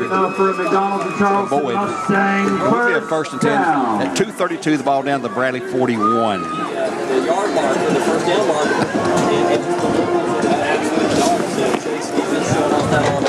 Mustang set. Twins right side. Excuse me. Got a scoring update for you. Here's a pass. The flat's going to be complete after a short gain. That's caught by Cunningham, I believe. The little guy. Yeah, Cunningham. Update on the scoreboard. Yeah, 26-21. McMinn's leading Cleveland right now in the fourth quarter. 26-21. So they're going back and forth there in McMinn County.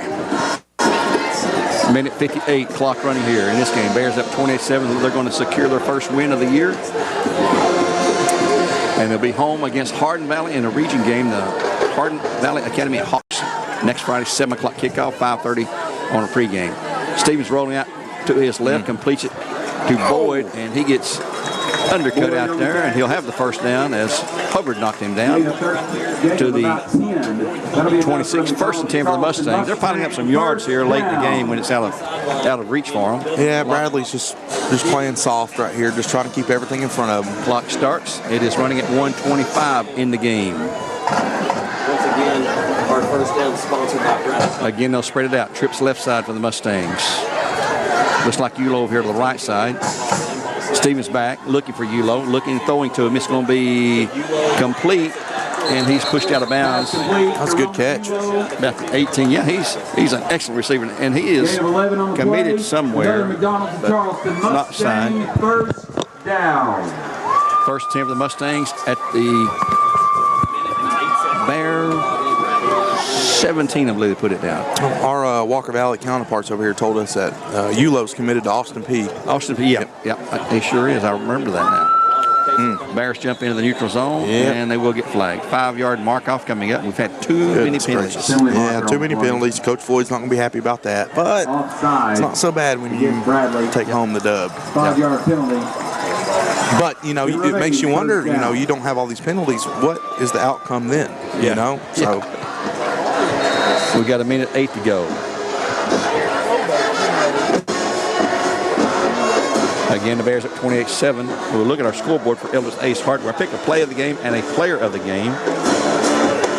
Back goes Stevens, looking to his right into the end zone. Foul is touchdown to Hayden on it. Come over two defenders for a Walker Valley score. Oh my goodness! Wow.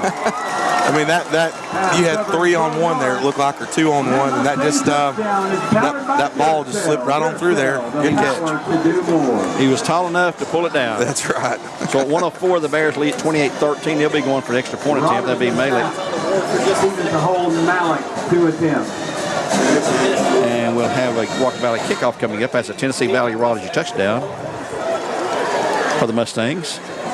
The snap, the place down, the kick looks true. And it's good. Timeout on the field at 104, 28-14. Bears on top of the Mustangs. And we'll take a 30-minute timeout and be back with the Mustang kickoff in just 1.5 minutes. Right now you're wondering, what's next? Well, Lee University specializes in helping you find your next path. Your education. Your calling. Your faith. Wherever you feel led, we know you can make a difference. That's why your Lee family will be with you to guide the way. No matter what twists and turns lie ahead, you can expect something great from Lee University. Get ready for the final minute and 4 seconds. Walk Valley with the kickoff. I'm sure they'll try an onside kick here. And they'll line up. You got to have 5 players on each side of the kicker. They don't have that yet. It was a good job by Walker Valley, that drive, just staying in the fight. And I know Coach Floyd, as a coach, you want your team to keep playing, 100% the entire game. He's not going to be too happy about that, but, because they got the ball back. We had the fake punt. Yeah. We got burned twice in a week, 2 weeks by fake punts. But that would have been a perfect play if it hadn't been out of bounds. Absolutely. Had to go high to catch it. And here we're going to have the kickoff here. The Mustangs, they're going to overload to the right side.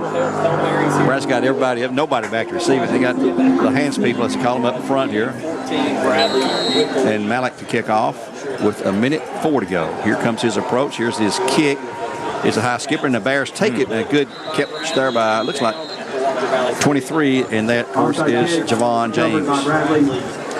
They'll have first 10th at the Mustang 49-yard line. And Bradley with no timeouts remaining. Walker still has 2 timeouts remaining. But Bradley will soon run the ball and run the clock.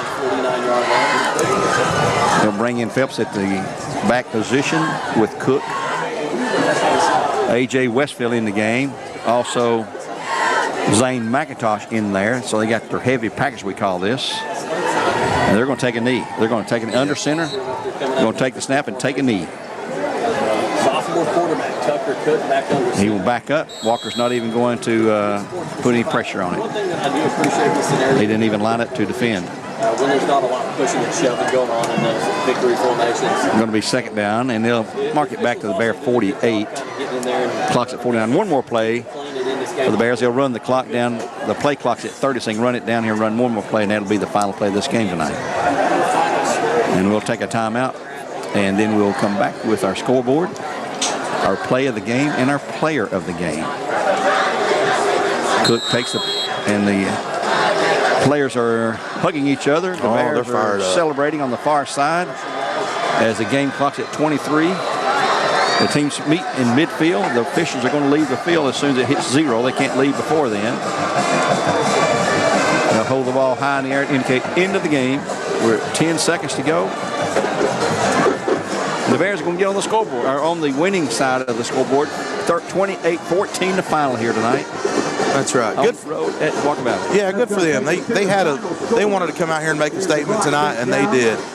Good for Coach Floyd and this Bradley football team. And happy birthday, Coach Floyd. I think that's a good way to end your birthday. Maybe he should tell me it's his birthday next Saturday, next Friday. Every Friday is his birthday. So the Bears take it 28-14 the final. Let's take a timeout here as we get ready for our post-game report for the scoreboard, brought to you by Eller's Ace Hardware. We'll pick a player and play of the game. Back in just 2 minutes with more live coverage. That had a boy had company to celebrate individuality, celebrate creativity, and the spirit of being free and adventure. Welcome to the discussion. As you know, We have interesting, informative, and fascinating people from the Cleveland and surrounding areas. We have, at the end of 2024, over 2,900,000 views, over 11,500 followers on Facebook, and over 1,240 subscribers on YouTube. We'd like to hear, if you would, in the comments, please let us know who you would like to see in the discussion. We're very open, very flexible. Please comment. Thank you.